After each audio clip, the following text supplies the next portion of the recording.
श्रीपरिवेष्टितो विजयते गोपालचूडामणिः वंशी विभूषितकरान्नवनीरदाभात् पीताम्बरादरुणबिम्बफलाधरोष्ठात् पूर्णेन्दुसुन्दरमुखादरविन्दनेत्रात् कृष्णात् परं किमपि तत्त्वमहं न जाने कृष्णात् परं किमपि तत्त्वमहं न जाने। ओम नारायण नारायण।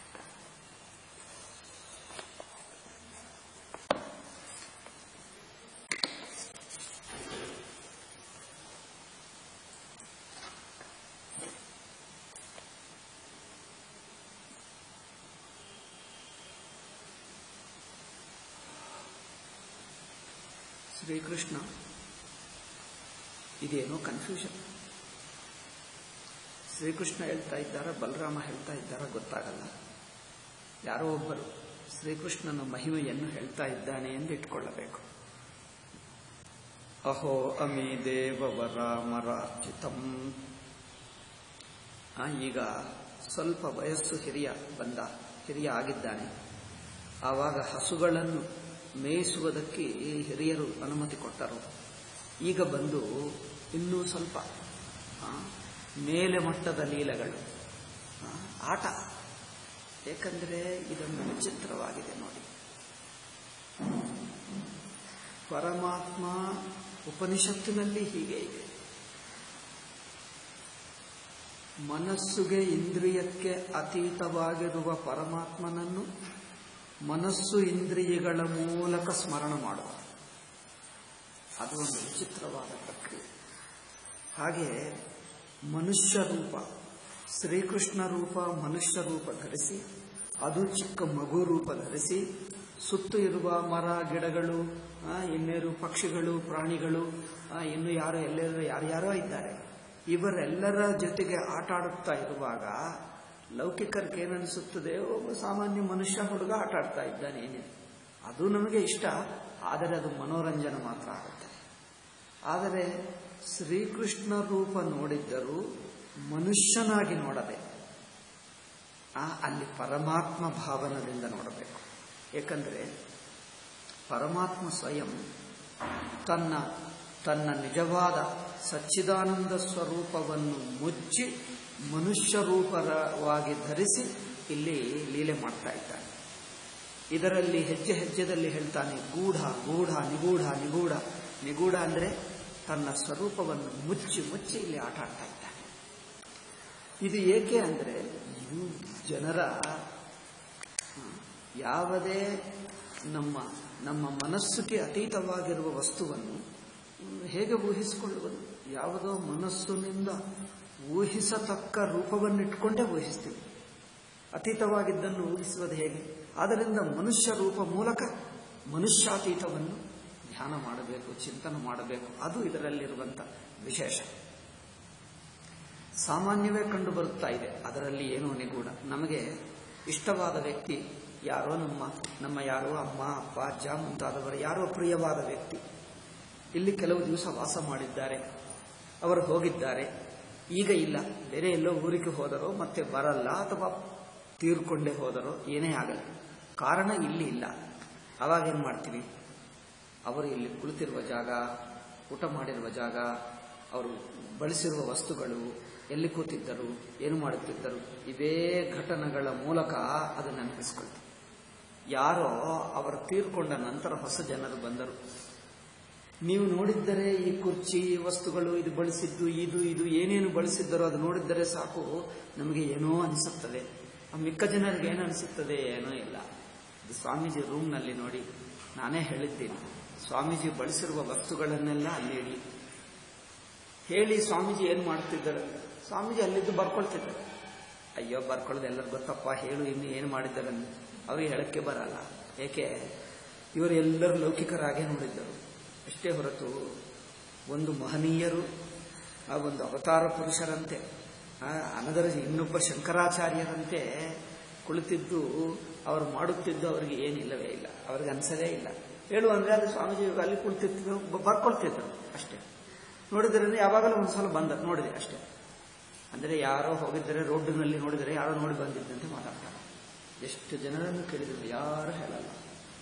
ಏಕೆಂದರೆ ಇವರಿಗೆ ಏನು ಅನಿಸಲೇ ಇಲ್ಲ. ಸುಮ್ಮನೆ ಮೇಲಿನ ಹಾಗೆ ಕಲ್ಲು ಹಾಗೆ ಬದುಕಿದ್ದಾರೆ. ಹೃದಯವಿರುವ ಮನುಷ್ಯರ ಹಾಗೆ ಬದುಕಲಿಲ್ಲ, ಕಲ್ಲು ಹಾಗೆ ಬದುಕಿದ್ದಾರೆ. ಏನು ಗೊತ್ತೇ ಆಗಲ್ಲ. ಹೇಳು ಅಂದ್ರೆ ಏನು ಹೇಳೋದೇ ಅಲ್ಲ. ನಾನು ಹೇಳಿದ್ದೀನಿ, ಸ್ವಾಮೀಜಿ ಬಳಸಿರುವ ವಸ್ತುಗಳು, ತಾನು ಕುಳಿತಿರುವ ಕುರ್ಚಿ, ಬಳಸಿರುವ ಪೆನ್ನು, ತಾನು ಪಾರಾಯಣ ಮಾಡಿಕೊಂಡಿರುವ ಪುಸ್ತಕ, ಗಡಿಯಾರ ಮಕ್ಕಳೇನೋ ಆಟ ಆಡ್ತಾ ಇದ್ದಾರೆ. ಒಬ್ಬನ ಕಿತ್ತಿದ, ಒಬ್ಬನ ಕೆಳಗೆ ಹಾಕಿದ, ಇನ್ನೊಂದು ಆಟ ಆಡ್ತಾ ಅಲ್ಲಿ ಬಿಸಾಕಿದ್ದಾರೆ. ಇದು ಏನು ಅಂದ್ರೆ ಏನೋ ಇಲ್ಲ, ಇದೇನು ಇಲ್ಲಿ ಬಿಸಾಕಿದ್ದರು ಅಂದ್ರೆ ಕೇಳಿದೆ.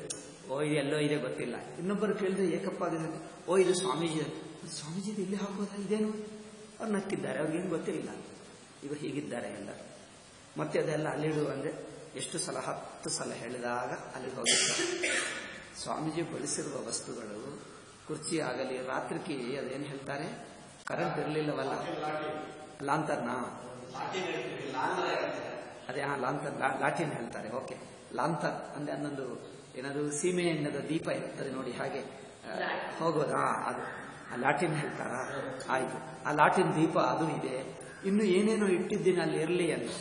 ಅಂದ್ರೆ ನಾನು 10 ಸಲ ಹೇಳಿದೆ ಅಂದು ಆಯ್ತು. ಏನೋ ಅದು ಗ್ರಜ್ಜಿಂಗ್ಲಿ ಹೇಳ್ತೀನಿ ನೋಡಿ ಇಂಗ್ಲಿಷ್ನಲ್ಲಿ. ಅಂದ್ರೆ ಏನೋ ಇಷ್ಟವಿಲ್ಲದ ಮತ್ತೆ ಹೇಳ್ತಾ ಇದ್ದೆ. ಆಯ್ತು ಹೋಗಿ ಅಲ್ಲಿ ಇಟ್ಟರ ಅಷ್ಟೇ. ಅದು ನೋಡಿದ್ದರೆ ಇವರಿಗೆ ಏನು ಅನ್ಸಲ್ಲ. ಏಕೆಂದ್ರೆ ಒಬ್ಬೊಬ್ಬರು ಡಬಲ್ ಕಲ್ಲು, ಸಿಂಗಲ್ ಕಲ್ಲಲ್ಲ, ಒಬ್ಬೊಬ್ಬರು ಡಬಲ್ ಕಲ್ಲುಗಳು. ಇಲ್ಲಿ ಬಂದಿದ್ದು ಊಟಕ್ಕೋಸ್ಕರ ಬಂದಿದ್ದರೆ ಹೊರತು ಯಾವುದೇ ಒಂದು ಸ್ವಾಮೀಜಿ ಮೇಲೆ ಭಕ್ತಿ ಆಗಲಿ, ಅದು ನೋಡಿದರೆ ಅವರಿಗೊಂದು ಭಾವ ಆಗಲಿ ಏನಾಗಲ್ಲ ಅಲ್ಲವೇ. ಅವರಿಗೆ ಆ ರೂಮ್ ಏಕಿದೆ ಎಂದು ವೇಸ್ಟ್ ಅನಿಸುತ್ತಾ ಇದೆ. ಕೆಲವರಿಗೆ ಮಾತ್ರ ಕಮಿಟಿ ಜನ ನಾನು ಮತ್ತೆ ಹೇಳಿದ್ರೆ ಆಯ್ತು, ಅವ್ರು ಅನ್ಕೊಂಡರು ಸ್ವಾಮೀಜಿ ರೂಮ್ ಏನೋ ಮಾಡಿಬಿಟ್ಟು ಸ್ವಾಮೀಜಿ ರೂಮ್ ಎಂದು ಹೇಳಿಬಿಟ್ಟರೆ ಹಣ ಏನಾದರೂ ಬರುತ್ತದೇನೋ ಅನ್ಕೊಂಡು ಆಯ್ತು ಅಂತ ಒಪ್ಕೊಂಡರು. ಲೌಕಿಕರಿಗೆ ಅದು ವ್ಯರ್ಥ ಅನಿಸುತ್ತಾ ಇದೆ. ಅಥವಾ ಎಲ್ಲರಷ್ಟೇ ಇದ್ದಾರೆ. ಶಿಷ್ಯ ಎಂದು ಹೇಳಿಕೊಂಡವರಂತ ಡಬಲ್ ಅಲ್ಲ, ಅವರು 4 ಪಟ್ಟು ರಾಕ್ಷಸ. ಶಿಷ್ಯನೆಂದು ಹೇಳಿಕೊಂಡವರು ಇನ್ನೂ ಅದಕ್ಕಿಂತ ಹೆಚ್ಚಿನ ರಾಕ್ಷಸ. ಒಂದು ಆ ಸ್ವಾಮೀಜಿ ರೂಮ್ ಅಂದ್ರೆ ಏನಿಲ್ಲ, ಅದರಲ್ಲಿ ಏನೋ ಒಂದು ಕಸಗುಂಡಿ ಹಾಕ್ತಾರೆ, ಬಂದು ಕೂತಿರ್ತಾರೆ, ಏನೇನೋ ಮಾಡ್ತಾರೆ, ಏನೋ ಕೆಲಸಗಾರರು ಮಲ್ಕೊಂಡೋದಕ್ಕೋ ಅದು ಇನ್ನೇನೋ ಹಾಕುವುದಕ್ಕೋ ಅಷ್ಟೇ ಹೊರತು ಇದೊಂದು ಪವಿತ್ರತೆಯಿಂದ ಅವರಿಗೆ ಯೋಚನೆ ಇಲ್ಲ. ಮಂದಿರ ಅಂದ್ರೆ ಏನಂದ್ರೆ ಏನೋ ಹೆಚ್ಚಿನ ಕುರ್ಚಿಗಳಿದ್ದರೆ ಇಲ್ಲೆಲ್ಲ ಹಾಕಿಬಿಡು, ಇನ್ನೇನಾದರೂ ವಸ್ತುಗಳಿದ್ದರೆ ಹಾಕಿಬಿಡು, ಇನ್ನೇನಾದರೂ ಕಸ ಇದ್ದರೆ ಮಂದಿರಗಳಲ್ಲಿ ಹಾಕಿಬಿಡು. ಮುಸಲ್ಮಾನರಿಗೆ ನಮಗೇನಾದರೂ ವ್ಯತ್ಯಾಸ ಇದೆ ಅಲ್ಲವೇ? ಮುಸಲ್ಮಾನರಿಗೆ ಪ್ರಪಂಚವೆಲ್ಲ ಲೌಕಿಕವೇ, ಇದರಲ್ಲಿ ಏನು ಪರಮಾತ್ಮವೇ ಇಲ್ಲ. ಬಟ್ ನಮ್ಮ ಶಾಸ್ತ್ರ ಬೇರೆನೇ ಹೇಳ್ತಾ ಇದೆ, ನಮಗೆ ಅದೇನು ಬೆಲೆನೇ ಇಲ್ಲ. ಹಾಗಿದ್ದಾರೆ ನಮ್ಮ ಜನರು. ಎಷ್ಟೋ ಹೇಳಿದರ ನಾನು ಹೇಳಿದ್ದೀನಿ, ಇದು ಸ್ವಾಮೀಜಿ ರೂಮ್ ಆಗಿರಲಿ, ಡೈಲಿ ಕ್ಲೀನ್ ಮಾಡಿಸಿ ಇಲ್ಲಿ ಬಂದು ಕುಳಿತುಕೊಂಡು ಜಪ ಧ್ಯಾನ ಮಾಡಂತ. ಏಕೆ? ಸ್ವಾಮೀಜಿ ಇಲ್ಲಿ ವಾಸ ಮಾಡಿದ್ದಾರೆ. ನೀವು ಅಲ್ಲಿ ಹೆಜ್ಜೆ ಇಟ್ಟು ನೋಡು, ಎಷ್ಟು ಶಕ್ತಿ ಇದೆ. ಗರ್ಭಗುಡಿಯಲ್ಲಿ, ಮಂದಿರದಲ್ಲಿ ಎಷ್ಟು ಶಕ್ತಿ ಇರುತ್ತದೋ ಅಷ್ಟು ಶಕ್ತಿ ಇದೆ ಅವರ ರೂಮ್ನಲ್ಲಿ. ಇದು ಸ್ವಲ್ಪ ಜಪ ಧ್ಯಾನಕ್ಕೆ ಆಗುತ್ತದೆ ಅಂದ್ರೆ ಅವ್ರು ಏನು ಹೇಳ್ತಾರೆ, ತರಕಾರಿ ಮಾಡಿಬಿಟ್ಟು ಉಳಿದ ಏನಾದರೂ ಇದ್ದರೆ ಅಲ್ಲಿ ಕಸ ಹಾಕ್ತಾರೆ. ಇದು ಸ್ವಾಮೀಜಿ ರೂಮ್ನಲ್ಲಿ. ಅಥವಾ ಇನ್ನೇನಾದರೂ ಉಳಿದಿದ್ದರೆ ಚಾಪೆ ಗಿಪ್ಪೆ ಏನಾದರೂ ಕುಳಿತಿರಬೇಕಂದ್ರೆ ಅಲ್ಲಿ ಹೋಗಿ ಹಾಕಿಬಿಡು ಅಂತ ಹೇಳ್ತಾರೆ. ಕುರ್ಚಿಗಳು ಏನಾದರೂ ಕಸ, ಬಟ್ಟೆ, ಹಳೆದು ಏನಾದರೂ ಇದ್ದರೆ ದುರ್ಗಂಧದ್ದು ಅಲ್ಲಿ ಹೋಗಿ ಹಾಕ್ತಾರೆ. ಇವರು ಅಂದರೆ ಏನು, ಒಬ್ಬೊಬ್ಬರು ಕಲ್ಲಿನ ಅವತಾರ. ಹಿಂದಿನ 10 ಜನ್ಮಗಳಲ್ಲಿ ಕಲ್ಲಾಗಿ ಹುಟ್ಟಿದ್ದರು, ಅದಾದ ನಂತರ ಪ್ರಾಣಿಯಾಗಿ ಹುಟ್ಟಿದ್ದರು. ಇದು ಮೊದಲು ಮನುಷ್ಯರಾಗಿ, ಅವರೇನು ಹೇಳ್ತಾರೆ, ಧರ್ಮರಾಜನ ತಪ್ಪಿನಿಂದ ಮನುಷ್ಯರಾಗಿ ಹುಟ್ಟಿದ್ದಾರೆ ಇವರು ಅಷ್ಟೇ. ಅವರಿಗೆ ಏನಿಲ್ಲ. ಮತ್ತೆ ಮುಂದಿನ ಜನ್ಮ ಕಲ್ಲಾಗುವುದಕ್ಕೆ ತಯಾರಾಗಿದ್ದಾರೆ. ಮುಂದಿನ ಜನ್ಮ ಕಲ್ಲಾಗಿದ್ದರೆ ನೀವು ಮನೆ ಕಟ್ಕೊಳ್ಳಬೇಕಾದ್ರೆ ಇವರೆಲ್ಲರನ್ನು ಬಳಸ್ಕೊಳ್ಳೋದು, ನೀವು ಗೋಡೆ ಹಾಕ್ಕೊಂಡು. ಯಾಕಂದ್ರೆ ಇವರಿಗೆ ಕಲ್ಲಾಗೋದು ತುಂಬ ಇಷ್ಟ. ಇವರೆಲ್ಲರನ್ನು ಗೋಡೆಗೆ ಹಾಕ್ಕೊಂಡು ಕಲ್ಲಾಗೇ ಇರುತ್ತಾರೆ. 5 ಜನ್ಮಗಳು 10 ಜನ್ಮಗಳು ಕಲ್ಲಾಗೇ ಇರುತ್ತಾರೆ. ಅಂದರೆ ಇಲ್ಲಿ ನೋಡಿ, ಭಾಗವತದಲ್ಲಿ ಎಷ್ಟು ಚೆನ್ನಾಗಿ ಹೇಳಿದ್ದಾರೆ. ಯಾರೇನು ಇಷ್ಟು ಜನ, ಇಷ್ಟುವರೆಗೂ ಎಲ್ಲಿ ಎಷ್ಟು ಆಶ್ರಮಗಳಿವೆಯೋ, ಎಷ್ಟು ಸಂಸ್ಥೆಗಳಿವೆಯೋ, ಎಷ್ಟು ಭಕ್ತರು ಮಹನೀಯರಿದ್ದಾರೋ, ಅವರು ನದಿ ದಡದಲ್ಲಿ ಈಗಲೂ ನದಿ ದಡದಲ್ಲಿ ಕುಳಿತಿದ್ದ ಒಬ್ಬ ಬಾಬಾ, ಒಬ್ಬ ಸಾಧು, ನಾನು ಋಷಿಕೇಶ್ನಲ್ಲಿರುವ, ಅದು ಏನಿಲ್ಲ, ಒಂದು ಕಲ್ಲು ಮರಳು ಭೂಮಿ ಇದೆ. ಈಗಲೂ ನಾನು ಹೋದಾಗ ಅಲ್ಲಿ ಹೋಗಿ ಅದು ನೋಡಿ ಬರ್ತೀನಿ ನಾನು. ಈಗಲೂ ಆ ನದಿ ದಡದಲ್ಲಿ ಆ ಮರಳು ಕಲ್ಲು ಏನಿಲ್ಲ, ಅದೇ ನೋಡಿ ಬರ್ತೀನಿ. ಅನಂತರ ಜನರಿಗೆ ಗೊತ್ತಿಲ್ಲ. ನಾನು ಮೊದಲು ಹೋದಾಗ ಅಲ್ಲಿ ಆ ಒಂದು ಬಾಬಾ ಎಂದು ಮಸ್ತರಾಮ್ ಬಾಬಾ ಇಲ್ಲಿ ಕೂತಿರುತ್ತಿದ್ದ. ಈಗ ಏನೂ ಇಲ್ಲ, ಅವ್ರ ಶರೀರ ಬಿಟ್ಟರು ಯಾರೂ ಇಲ್ಲ. ಅಂತರ ಜನರಿಗೆ ಗೊತ್ತಿಲ್ಲ, ಆ ತುಂಬ ಹಿಂದಿನ ಜನರಿಗೆ ಗೊತ್ತು. ನಾನು ಈಗಲೂ ಅದು ನೋಡಿ ಅಲ್ಲಿ ಕೂತ್ಕೊಂಡು ನಮಸ್ಕಾರ ಮಾಡಿ ಬರ್ತೀನಿ. ಅಂದರೆ ಜನರ ಮಹನೀಯರ ಸನ್ನಿಧಿ, ಅವರ ಲೀಲೆ, ಅವರು ಕುಳಿತುಕೊಂಡಿದ್ದು, ಅವರು ಬಳಸಿರುವ ವಸ್ತುಗಳು, ಅದು ನೋಡಿದ್ದರೆ ನಮಗೊಂದು ಭಗವದ್ ಭಾವ. ಏಕೆ ಅದು ಮನುಷ್ಯವಿದ್ದರೂ ಒಳಗೆ ಮನುಷ್ಯ ಅಲ್ಲ, ನಿಗೂಢ. ಇಲ್ಲಿ ಶ್ಲೋಕಗಳಲ್ಲಿ ಅದೇ ಹೇಳ್ತಾ ಇದ್ದಾರೆ. ಮನುಷ್ಯರ ಹಾಗೆ ಚಿಕ್ಕ ಮಗು ಹಾಗೆ ಆಟಾಡ್ತಾ ಇದ್ದಾನೆ, ಅದಲ್ಲ. ಋಷಿಗಳು ಮುನಿಗಳಿಗೂ ಅರ್ಥವಾಗದಂಥ ನಿಗೂಢ ತತ್ವ ಇದೆ. ಸಾಕ್ಷಾತ್ ಸಚ್ಚಿದಾನಂದ ಸ್ವರೂಪ ಲಕ್ಷ್ಮೀದೇವಿ, ಬ್ರಹ್ಮದೇವ, ಇಂದ್ರಾದಿ ದೇವರೇ ಪೂಜೆ ಮಾಡುತ್ತಿರುವ, ಅರ್ಚಿಸುತ್ತಿರುವಂಥ ಆ ಸಾಕ್ಷಾತ್ ಪರಮಾತ್ಮ ಈ ಸಣ್ಣ ಮಗು ರೂಪವಾಗಿ ಈ ಮಣ್ಣು, ಈ ಕಲ್ಲು ಇದರೆಲ್ಲ ಜೊತೆಗೆ ಆಟಾಡ್ತಾ ಇದ್ದಾರೆ. ಅದಕ್ಕೋಸ್ಕರ ದೇವರು ಬರಬೇಕಾದರೆ ಬ್ರಹ್ಮಾದಿ ದೇವರು ಹೇಗೆ ಬಂದಿದ್ದರಂತೆ, ಪರಮಾತ್ಮ ಒಂದು ನಿಗೂಢ ರೂಪವಾಗಿದ್ದಾನೆ. ನಿಗೂಢ ಅಂದ್ರೇನು? ಮರೆ ಮಾಡಿಕೊಂಡು ಮುಚ್ಚಿಕೊಂಡು ಬಂದ. ಯಾವ ರೂಪದಿಂದ? ಮನುಷ್ಯ ರೂಪದಿಂದ ಮುಚ್ಚಿ ಬಂದ. ನೋಡಲಕ್ಕೆ ನಮಗೆ ಮನುಷ್ಯ ರೂಪ ಗೊತ್ತೇ ಆಗಲ್ಲ. ನಿಮಗೆ ಸೂಕ್ಷ್ಮ ಬುದ್ಧಿ ಇದ್ದರೆ ಗೊತ್ತಾಗ್ತದೆ. ನೋಡು, ಇನ್ನು ಬೇರೆ ಮಾರು ವೇಷದಲ್ಲಿದ್ದಾನೆ, ಇವನ್ ರೂಪ ನಿಮಗೆ ಮನುಷ್ಯರಾಗಿ ಕಂಡು ಬಂದರೂ ಇವನು ಮನುಷ್ಯನಲ್ಲ. ಮನುಷ್ಯನಿಗೆ ಅತೀತವಾದ ಸಾಕ್ಷಾತ್ ಬ್ರಹ್ಮಸ್ವರೂಪ, ಪರಮಾತ್ಮ ಸ್ವರೂಪ. ಇದು ಬ್ರಹ್ಮಾದಿ ದೇವತೆಗಳಿಗೆ ಗೊತ್ತಾಯಿತು, ಮುನಿಗಳಿಗೆ ಗೊತ್ತಾಯಿತು. ಅಯ್ಯೋ, ಪರಮಾತ್ಮ ಸನ್ನಿಧಿಯಲ್ಲಿರಬೇಕು, ಅವರ ಲೀಲೆಗಳನ್ನು ನಾವು ದರ್ಶನ ಮಾಡಬೇಕು ಎಂದು ಇಲ್ಲಿ ಪಕ್ಷಿಗಳು, ಮರಗಿಡಗಳು, ಹೂಗಳು, ಹಣ್ಣುಗಳಾಗಿ ಕೊನೆಗೂ ಕೆಲವರು ಹುಲ್ಲು ಆಗಿ ಅಲ್ಲಿ ಬಿದ್ದರಂತೆ. ಏಕೆ? ಕೃಷ್ಣ ಬಂದು ಇಲ್ಲಿ ಲೀಲೆ ಮಾಡ್ತಾ ಇದ್ದರೆ ನಾವು ಅವರ ಜೊತೆಗೆ ಇರಬೇಕು ಎಂದು ಇಲ್ಲಿ ಶ್ಲೋಕದಲ್ಲಿ ಹೇಳ್ತಾನೆ ನೋಡಿ. ಅದಕ್ಕೋಸ್ಕರ ಈ ಶ್ಲೋಕ ಭಾಷೆ ತುಂಬ ಕಠಿಣ ಇದೆ. 1.5-2 ಗಂಟೆ ಕೂತಿದ್ದೆ. ಎಷ್ಟು ಶ್ಲೋಕ? 10 ಶ್ಲೋಕಗಳೇ ಆಯಿತು, 15 ಶ್ಲೋಕಗಳೇ. 1.5-2 ಗಂಟೆ ಕೂತಿದ್ದೆ. ಕಠಿಣ ಶ್ಲೋಕಗಳು, ತುಂಬ ಕಠಿಣ. ಅದಕ್ಕೋಸ್ಕರ ಇಷ್ಟೇ ಶ್ಲೋಕಗಳು ಓದಿದ್ದೀನಿ, ಆಗುತ್ತಾನೆ ಇಲ್ಲ. ಮತ್ತೆ ಇವತ್ತು ಕೂತ್ಕೊಂಡ್ರೆ ಮತ್ತೆ ಎಷ್ಟು ಶ್ಲೋಕ ಆಗ್ತದೆ ನೋಡಬೇಕು. ಅಂದರೆ ಅದು ವ್ಯಾಖ್ಯಾನಕಾರರು ನೋಡಿದ್ದೀನಿ, ಸಂಸ್ಕೃತ ವ್ಯಾಖ್ಯಾನಕಾರರು. ಅವರು ಪಾಪ ಕಷ್ಟಪಟ್ಟು ಏನೋ ಹೇಳ್ತಾ ಇದ್ದಾರೆ. ಆ ಪದಕ್ಕಿದು ಇದಕ್ಕಿದು ಹೇಳಿ ಎಲ್ಲೆಲ್ಲೋ ಹೋಗ್ತಾ ಇದ್ದಾರೆ. ತುಂಬ ಕಷ್ಟ ಆಗ್ತಾ ಇದೆ. ಈ 10 ಶ್ಲೋಕಗಳಲ್ಲಿ ಒಂದು ಅದ್ಭುತವಾದ ನಿಗೂಢವಾದ, ಅಂದ್ರೇನು? ತೋರುವ ರೂಪ ಸಾಮಾನ್ಯ ರೂಪ. ಈ ರೂಪ ನಿಜವಾದ ಭಗವಂತನನ್ನು ಮುಚ್ಚಿ ಬರುತ್ತಾ ಇದೆ, ಗೊತ್ತಾಗಲ್ಲ. ಗೊತ್ತಾಗುವುದಕ್ಕೆ ಸ್ವಲ್ಪ ದಿವ್ಯ ದೃಷ್ಟಿ ಬೇಕು ಅಲ್ಲವೇ? ಒಂದು ದಿವ್ಯ ದೃಷ್ಟಿ ಬೇಕು. ಅದಕ್ಕೆ ಭಗವಂತನ ಅನುಗ್ರಹ ಬೇಕು, ಮಹನೀಯರ ಅನುಗ್ರಹ ಬೇಕು, ಸತ್ಸಾಂಗತ್ಯ ಬೇಕು. ಆವಾಗ ನೋಡಲಕ್ಕೆ ಸಾಮಾನ್ಯವಾಗಿ ತೋರಿದ್ದರೂ ಅಲ್ಲಿ ಒಂದು ನಿಗೂಢತೆ ಇರುತ್ತದೆ. ನೀವು ಎಲ್ಲ ಅದಕ್ಕೋಸ್ಕರ ಭಕ್ತರಾಗಿರ್ಬೇಕು, ಶಿಷ್ಯರಾಗಿರ್ಬೇಕು. ಶಿಷ್ಯ ಅಂದರೆ ಪಕ್ಕಕ್ಕೆ ಕುಳಿತುಕೊಂಡರೆ ಶಿಷ್ಯ ಆಗಲ್ಲ.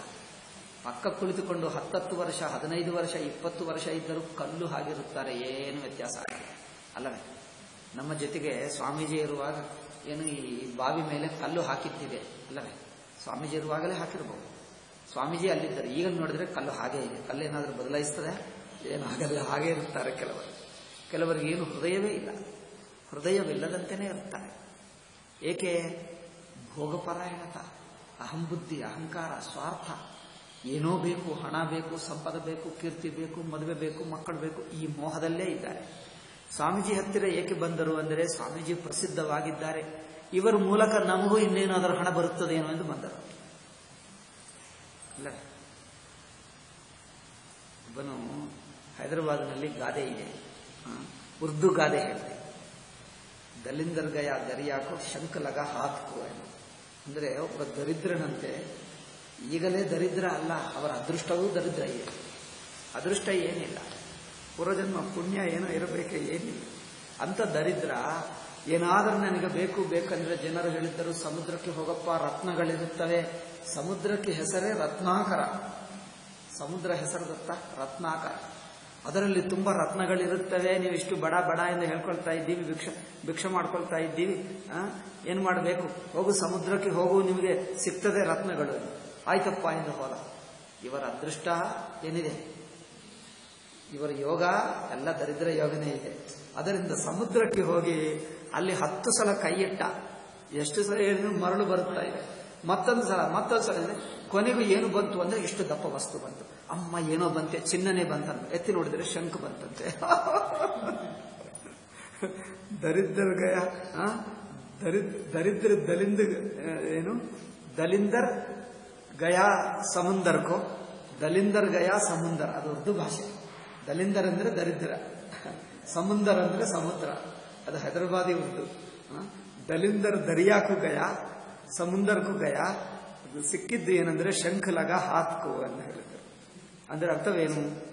ನಿಮ್ಮ ಅದೃಷ್ಟ ಹೀಗೆ ಇದೆ, ಶಂಖ ಬೂದುತ್ತಾ ಭಿಕ್ಷೆ ಮಾಡ್ಕೋ ಎಂದು ಅಷ್ಟೇ ಅರ್ಥ. ನೀವೇನಿಸಿ. ಆದ್ದರಿಂದ ಸಚ್ಚಿದಾನಂದ ಸ್ವಾಮೀಜಿ ಅಂತ ಮಹನೀಯರ ಹತ್ತಿರಕ್ಕೆ ಬಂದರೆ ಅವರ ಬುದ್ಧಿ ಎಷ್ಟಿದೆ ಅಂದ್ರೆ ಕಲ್ಲು ಹಾಗಿದೆ.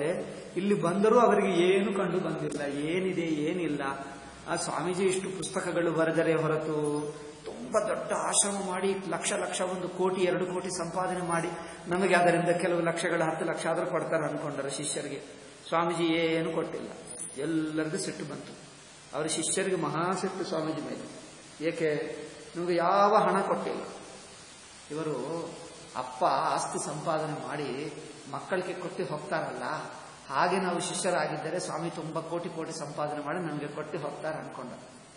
ಈ ಮೂರ್ಖರು ಇವರು ಗುರು ಅಂದ್ರೆ ಹಣ ಸಂಪಾದಿಸಿ ಕೊಡ್ತಾನೆ ಅನ್ಕೊಂಡೇ ಬಂದ ಅಲ್ಲವೇ. ಇವನಿಗೆ ಶಿಷ್ಯ ಭಾವ ಒಂದು ಚೂರು ಇಲ್ಲ. ಬಂದಿರುವ ಶಿಷ್ಯರಲ್ಲಿ ಹೆಚ್ಚು ಜನರು ಹೀಗೆ ಇದ್ದಾರೆ. ಯಾರೋ ಕೆಲವರಿದ್ದಾರೆ, ಆದರೆ ಆ ಯಾರೋ ಒಬ್ಬರಿಬ್ಬರು 3 ಜನರನ್ನು ಬಿಟ್ಟರೆ ಹೆಚ್ಚಿನ ಜನರಿಗೆಲ್ಲ ದೃಷ್ಟಿ. ಅದರಿಂದ ಸ್ವಾಮೀಜಿ ಏನು ಸಂಪಾದಿಸ್ತಾನೆ ಇಲ್ಲ, ಏನು ತಮ್ಮ ಜಾಗ ಇಟ್ಕೊಂಡ್ರು ಕೂತಿದ್ದರು, ಪುಸ್ತಕ ಬರೀತಾರೆ, ಓದ್ತಾರೆ, ಅದೇ ಏನು ಪ್ರಯೋಜನವೂ ಗೊತ್ತಿಲ್ಲ ಅಲ್ಲವೇ. ಆ ಪುಸ್ತಕಗಳಾದರೂ ನಮಗೆ ಕೊಟ್ಟರೆ ಮಾರಿ ಆದರೂ ಹಣ ಮಾಡ್ಕೊಳ್ತೀವಿ ಅನ್ಕೊಂಡ್ರು. ಅದು ಸ್ವಾಮೀಜಿ ಎಲ್ಲ ಕಾರ್ಯಾಲಯಕ್ಕೆ ಕೊಟ್ಟು ಹೋದರೆ ಯಾವ ಶಿಷ್ಯರು ಕೊಡ್ತೀವಿ? ತನಗೆ ಪೂರ್ವಾಶ್ರಮ ಏನಾದರೂ ಸ್ವಲ್ಪ ಆಸ್ತಿ ಇದ್ದರೆ ಅದನ್ನು ಮಾರಿ ಆಶ್ರಮಕ್ಕೆ ಕೊಟ್ಟರೆ ಹೊರತು ತನ್ನ ಮಗನಿಗೆ ಕೊಟ್ಟಿಲ್ಲ. ಮಗನಿಗೆ ಏನು ಕೊಟ್ಟಿಲ್ಲ. ಸಂಬಳ ಉದ್ಯೋಗ ಮಾಡಿಕೊಂಡುವಂತ ಸಂಬಳ ತಗೊಂಡುವ ಲೌಕಿಕರ ಉದ್ಯೋಗ ಇರುತ್ತೆ ನೋಡಿ, ಅಷ್ಟೇ ಕೊಟ್ಟರು. ಇಲ್ಲಿ ಬಾ ಕೆಲಸ ಮಾಡು, ಮಾಡಿದ್ದಕ್ಕೆ ಸಂಬಳ ತಗೋ. ನನ್ನ ಮಗ ಅಂದರೆ ಅವನು ಬಿಟ್ಟಿಲ್ಲ. ಇಷ್ಟೊತ್ತಕ್ಕೆ ಬರಬೇಕಂದ್ರೆ ಕರೆಕ್ಟ್ ಬರಬೇಕು. 1 ಗಂಟೆ ಲೇಟ್ ಆದರೆ 1 ಗಂಟೆ ಎಕ್ಸ್ಟ್ರಾ ಇದ್ದು ಕೆಲಸ ಮಾಡಿ ಹೋಗಬೇಕು. ಯಾರನ್ನು ಬಿಟ್ಟಿಲ್ಲ. ಎಲ್ಲರಿಗೂ ಒಂದೇ ಧರ್ಮ ಅಷ್ಟೇ. ಮಗನಿಗೇನು ಆಸ್ತಿ ಏನು ಕೊಟ್ಟಿಲ್ಲ. ನಿಮ್ಮ ಶ್ರದ್ಧಾ ಭಕ್ತಿ, ನಿಮ್ಮ ಪುಣ್ಯ, ನಿಮ್ಮ ಸಾಧನ ಮಾಡ್ಕೋ, ಅದೇ ನಿಮಗೆ ಬಲ. ನಿಮ್ಮ ಪುಣ್ಯ ಬಲವೇ ನಿಮಗೆ ಬಲ. ಮಿಕ್ಕ ಯಾವ ಲೌಕಿಕ ಬಲ ಕೊಡ್ತೀವಿ. ಆದ್ದರಿಂದ ಶಿಷ್ಯರಿಗೆ ಮಾತ್ರ, ಆ ಮಗನಿಗೆ ಅತ್ಯಾಶ ಇರಲಿಲ್ಲ. ನೋಡಿ ಸ್ವಾಮೀಜಿ ಏನು ಮಾಡಿದ್ದಾರೋ ಒಪ್ಕೊಂಡ್ರು. ಆಸ್ತಿ ಮಾರಿ ಆಶ್ರಮಕ್ಕೆ ಕೊಟ್ಟರೆ ಒಪ್ಕೊಂಡರು. ಏನೋ ಇರುವ ದಿವಸ ಸ್ವಾಮೀಜಿಗೆ ಸೇವೆ ಮಾಡಿದ, ಅಷ್ಟೇ ಶರೀರ ಬಿಟ್ಟು ಹೋದ. ತನ್ನ ಮೊಮ್ಮಗನಿಗೆ ಏನು ಆಸ್ತಿ ಇರಲಿಲ್ಲ. ಅವರು ಯಾರೋ ಇನ್ನೊಬ್ಬರು ಮನೆಯಲ್ಲಿ ಇದ್ದುಕೊಂಡು ಊಟ ಮಾಡಿ ವಾರ ಊಟ ಮಾಡ್ತಾರೆ ನೋಡಿ, ಹಾಗೆ ಮಾಡಿ ಓದ್ಕೊಂಡ, ಏನೋ ಓದ್ಕೊಂಡ ಅಷ್ಟೇ. ತನ್ನ ಮಗ ಮೊಮ್ಮಗನಿಗೆ ಏನು ಕೊಟ್ಟಿಲ್ಲ. ಆದರೆ ಶಿಷ್ಯನ ಮೋಹ ನೋಡು. ಸತ್ಸಾಂಗತ್ಯದಿಂದ ಮೋಹ ಹೋಗುತ್ತದೆ ಎಂದು ಹೇಳಿದ್ದೀವಿ. ಆದರೆ ಶಿಷ್ಯರಿಗೆ ಸತ್ಸಾಂಗತ್ಯದಿಂದ ಮೋಹ ಹೆಚ್ಚಾಯಿತು. ಹೇಳಿದ್ದೀನಲ್ಲ, ಸಮುದ್ರಕ್ಕೆ ಹೋದರೆ ಇವರಿಗೆ ರತ್ನ ಸಿಗಲಿಲ್ಲ, ಶಂಖ ಸಿಕ್ಕಿತು. ಹಾಗೆ ಇದ್ದಾರೆ. ಆದರೆ ನನಗೇನು ಅರ್ಥವಾಗ್ತಾ ಇಲ್ಲ. ಏನದು? ಅದು ಹಾಗೆ ಯಾವುದೋ ಪ್ರತಿಯೊಂದು ಭಾಷೆಯಲ್ಲಿ ಏನೋ ಇರುತ್ತದೆ. ಅಂದರೆ ಸಮುದ್ರಕ್ಕೆ ಹೋಗಿ ಮುಳುಗಿ ಸತ್ತು ಹೋಗ್ತೀನಿ ಅಂದ್ರೆ ಅವರು ಸಾಯಕ್ಕೆ ಆಗಲಿಲ್ಲ. ಏಕೆ? ಈ ಬಡತನ ಹೀಗೆ ಅನುಭವಿಸಬೇಕು, ಪಾಪ ಇದೆ, ಬೇಗಿ ಏನು ಸಾವು ಬೇಗಿ ಬರಲ್ಲ. ಅದಕ್ಕೆ ಸಮುದ್ರವಾಗಿ ಮುಳುಗುವಕ್ಕೆ ಹೋದರೆ ಇಡೀ ಸಮುದ್ರ ಇಲ್ಲಿಂದ ಅಮೆರಿಕವರೆಗೂ ಹೋಗಿದ್ದರೂ ಇಷ್ಟೇ ನೀರಂತೆ. ಅವರು ಮುಳುಗುವಲ್ಲ.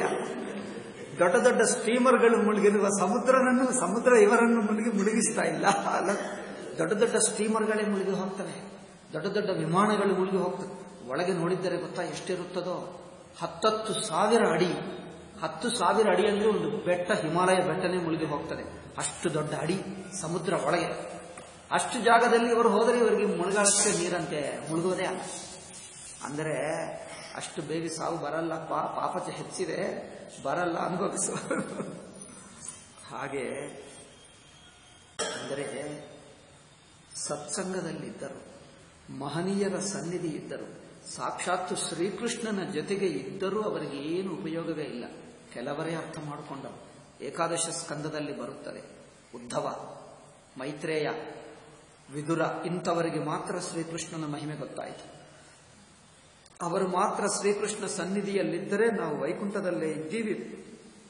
ಶ್ರೀಕೃಷ್ಣನ ಮಾತು ಅವರು ಕುಳಿತಿದ್ದರೆ ನಿಂತಿದ್ದರೆ ಏನು ಮಾಡಿದ್ದರು ಸಾಕ್ಷಾತ್ ಶ್ರೀಕೃಷ್ಣನ ದರ್ಶನವೇ ಭಗವಂತನ ದರ್ಶನವೇ ಎಂದಿತ್ತು ಅವರಿಗೆ. ಮಿಕ್ಕ ಜನರಿಗೆ ಶ್ರೀಕೃಷ್ಣ ಅಂದರೆ ನಮಗೆ ದ್ವಾರಕಾ ಮಾಡಿಕೊಟ್ಟ, ಇಷ್ಟು ಆಸ್ತಿ ಮಾಡಿಕೊಟ್ಟ ಎಂದಿತ್ತೇ ಹೊರತು ಅದರ ಮೇಲೆ ದೃಷ್ಟಿ ಇರಲಿಲ್ಲ ಕೆಲವರಿಗೆ. ಅದರಿಂದ ಕೊನೆಗೂ ಆ ಸಾಂಬನ ಜೊತೆಗೆ ಯದುವಂಶ ನಾಶನ ಜೊತೆಗೆ ಅವರೆಲ್ಲರೂ ಸುಮ್ಮನೆ ಸತ್ತು ಹೋದರು. ಎಲ್ಲರೂ ಸುಮ್ಮನೆ ಸತ್ತು ಹೋದರು. ಬೆಲೆ ಗೊತ್ತಾಗಲಿಲ್ಲ. ಅದಕ್ಕೋಸ್ಕರ ಮಹನೀಯರ ಸನ್ನಿಧಿಯಲ್ಲಿದ್ದರು. ಸಾಕ್ಷಾತ್ ಭಗವಂತನೇ ಮನುಷ್ಯ ರೂಪ ಧರಿಸಿ ಬಂದರು.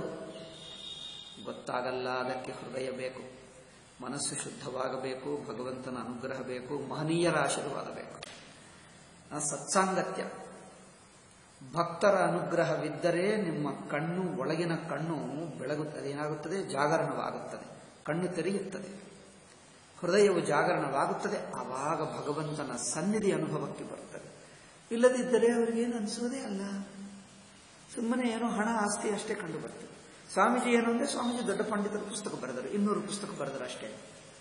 ಅವ್ರಿಗೆ ಪುಸ್ತಕಗಳೇ ಕಂಡು ಬರ್ತಾ ಇದೆ, ಅವ್ರಿಗೆ ಬೇರೆ ಏನು ಕಂಡು ಬರ್ತಾನೆ ಇಲ್ಲ. ಅಲ್ಲ, ಮಾರುವುದಕ್ಕೆ ಪುಸ್ತಕಗಳಿವೆ, ಮಾರಿ ಹಣ ಮಾಡ್ಕೋ ಅಷ್ಟೇ. ಅದಕ್ಕಿಂತ ಒಳಗಿನಲ್ಲೂ ತತ್ವ ಕಂಡು ಬರ್ತಾ ಇಲ್ಲ.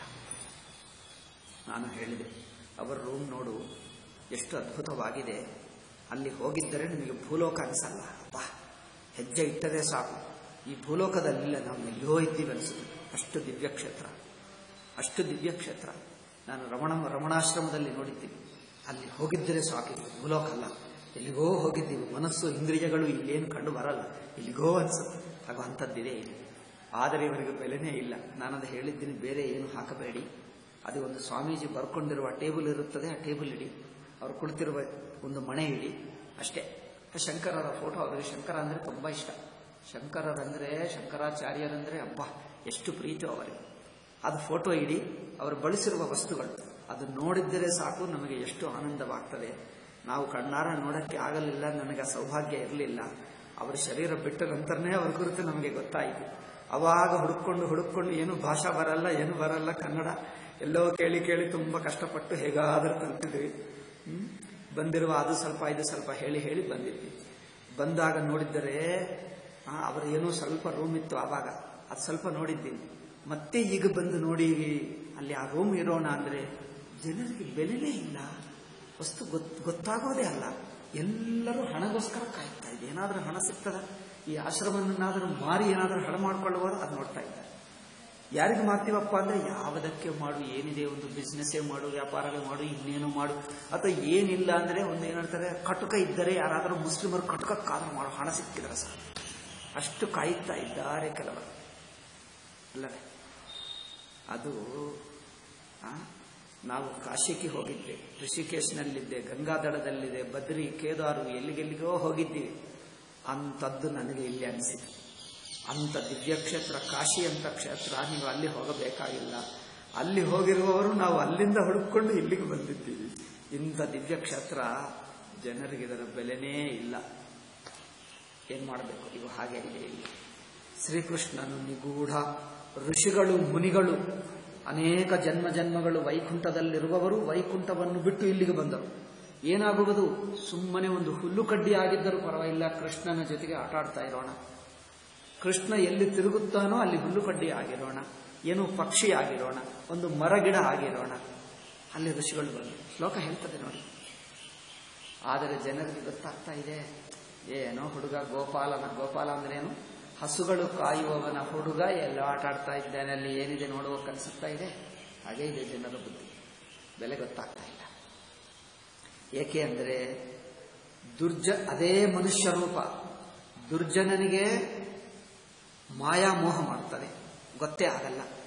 ಸಜ್ಜನರಿಗೆ ಈ ಮನುಷ್ಯ ರೂಪದಲ್ಲೇ ಭಗವಂತನ ದರ್ಶನ ಆಗುತ್ತದೆ.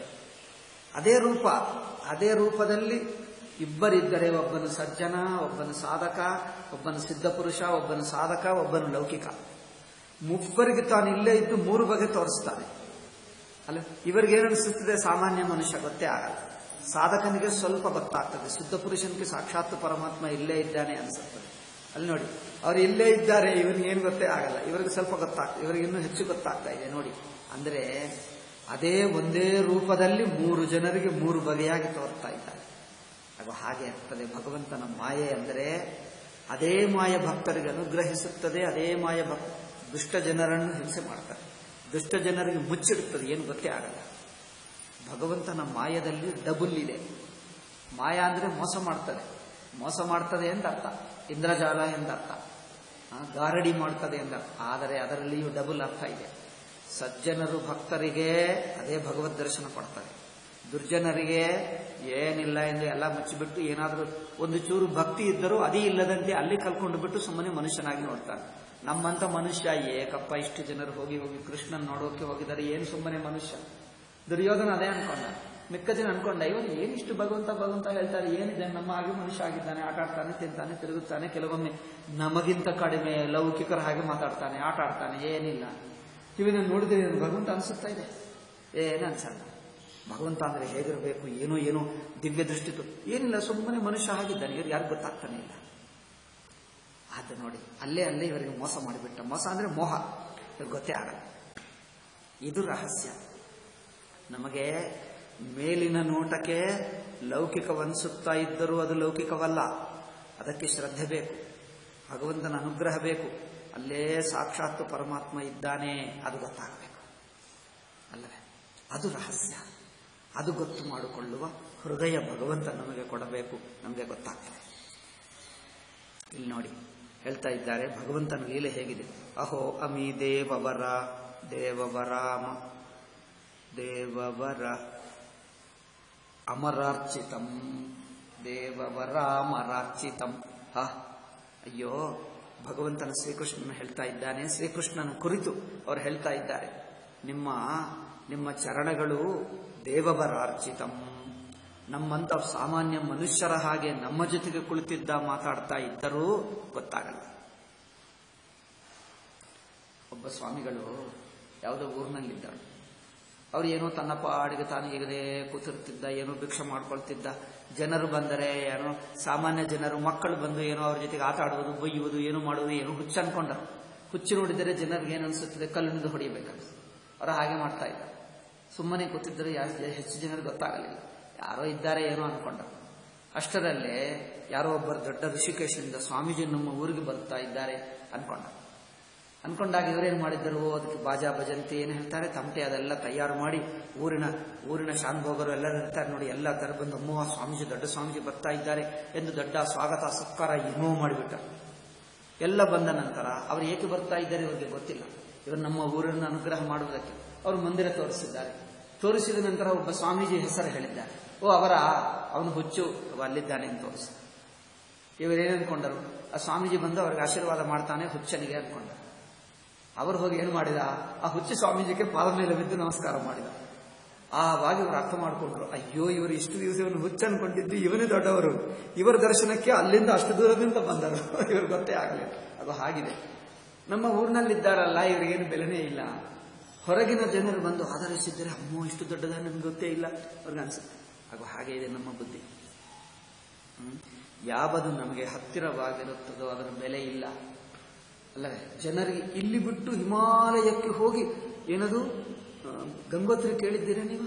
ಕೆಲವರು ನೋಡಿರಬಹುದು. ಗಂಗೋತ್ರಿಕ್ಕಿಂತ ಮೇಲೆ ಗೋಮುಖ ಇದೆ. ಗೋಮುಖದಲ್ಲಿ ಹೋಗಿ ಅಲ್ಲಿ ವಾಸ ಮಾಡ್ತಾ ಇದ್ದಾರೆ. ನಾನು ಕೇಳಿದ್ದೀನಿ, ಇಷ್ಟು ದೊಡ್ಡ ಸ್ವಾಮೀಜಿಗಳು ಇಂಥ ಮಹನೀಯರು ಇಲ್ಲಿ ಬಿಟ್ಟು ಅಲ್ಲಿ ಏನಿದೆ ಅಷ್ಟುವರೆಗೂ ಹೋಗಿ ಅವರು ಅಲ್ಲೇ ವಾಸ ಮಾಡ್ತಾರೆ. ಯಾವಾಗಲೂ ವರ್ಷಕ್ಕೆ 4 ತಿಂಗಳು ಕೆಳಗೆ ಬರ್ತಾರೆ. ಹೆಚ್ಚಿನ ಸಮಯ ಅಲ್ಲೇ ಇರುವುದು. ವರ್ಷಗಟ್ಟಲೆ 5 ವರ್ಷ 10 ವರ್ಷ ಆಯಿತು ಅಲ್ಲೇ ಇರುವುದು.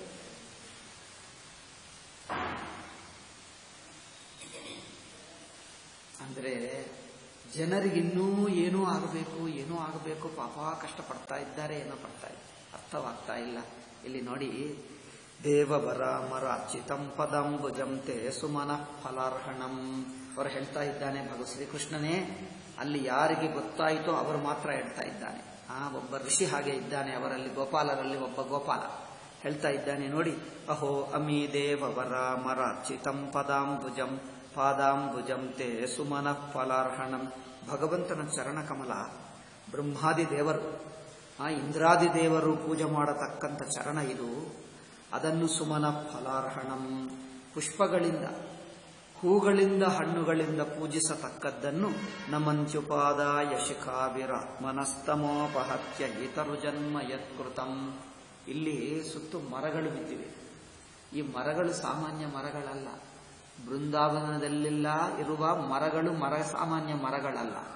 ಕಲ್ಲುಗಳು ಸಾಮಾನ್ಯ ಕಲ್ಲು ಅಲ್ಲ. ಅಲ್ಲಿಲ್ಲ ಮರಳು ಸಾಮಾನ್ಯ ಮರುಳಲ್ಲ. ಏಕೆ? ಅವರು ಯಾರೋ ಪುಣ್ಯಾತ್ಮರು, ಎಷ್ಟೋ ವರ್ಷಗಟ್ಟಲ ತಪಸ್ಸು ಮಾಡಿರುವ ಋಷಿಗಳು ಬೇಡಿಕೊಂಡರಂತೆ ಮುಂದಿನ ಜನ್ಮ ನಾವು ಭಗವಂತನ ಸನ್ನಿಧಿಯಲ್ಲಿರಬೇಕು. ಎಲ್ಲಿ ಭಗವಂತನ ಅವತಾರವಾದಾಗ ಅವರು ಎಲ್ಲಿ ಕಾಡಿನಲ್ಲಿ ಓಡಾಡಿದ್ದರೆ ನಾವು ಮರಗಿಡಗಳಾಗಿ ಅವರ ಹತ್ತಿರ ಇರಬೇಕು. ಅವರ ಸನ್ನಿಧಿ ನಮಗೆ ಆನಂದ. ಅದರಿಂದ ಅಲ್ಲಿ ಮರಗಿಡಗಳಿವೆ. ತರುಜನ್ಮ, ಅವರು ತರುಜನ್ಮ ಪಡ್ಕೊಂಡಿವೆ. ಏಕೆ? ತರುಜನ್ಮ ಅಂದ್ರೆ ಮರದ ಜನ್ಮ ಪಡ್ಕೊಂಡು ಕೃಷ್ಣನು ಬರುವ ಜಾಗದಲ್ಲಿ ಬೆಳೆದು ಬಿಟ್ಟಿವೆ. ಏಕೆ? ಕೃಷ್ಣ ಇಲ್ಲಿ ಬರ್ತಾನೆ, ನಮ್ಮನ್ನು ಮುಟ್ಟುತ್ತಾನೆ, ನಮ್ಮ ನೆರಳಿನಲ್ಲಿ ಕೆಳಗೆ ಇರುತ್ತಾನೆ. ಅವರ ಮೇಲೆ ನಾವು ಹೂಗಳನ್ನು ಹಾಕ್ತೀವಿ. ಅವರಿಗೋಸ್ಕರ ನಾವು ಹಣ್ಣುಗಳನ್ನು ಬಿಟ್ಟು ಇನ್ನು ಕೆಳಗೆ ಏನದು ಅವರಿಗೆ ಕಂಡು ಬರುವಂತೆ, ಅವರಿಗೆ ಕೈಗೆ ಸಿಕ್ಕುವಂತೆ ನಾವು ಕೆಳಗೆ ಜಾರಿಸ್ತೀವಿ. ಅವರು ತಗೊಂಡು ತಿಂತಾನೆ.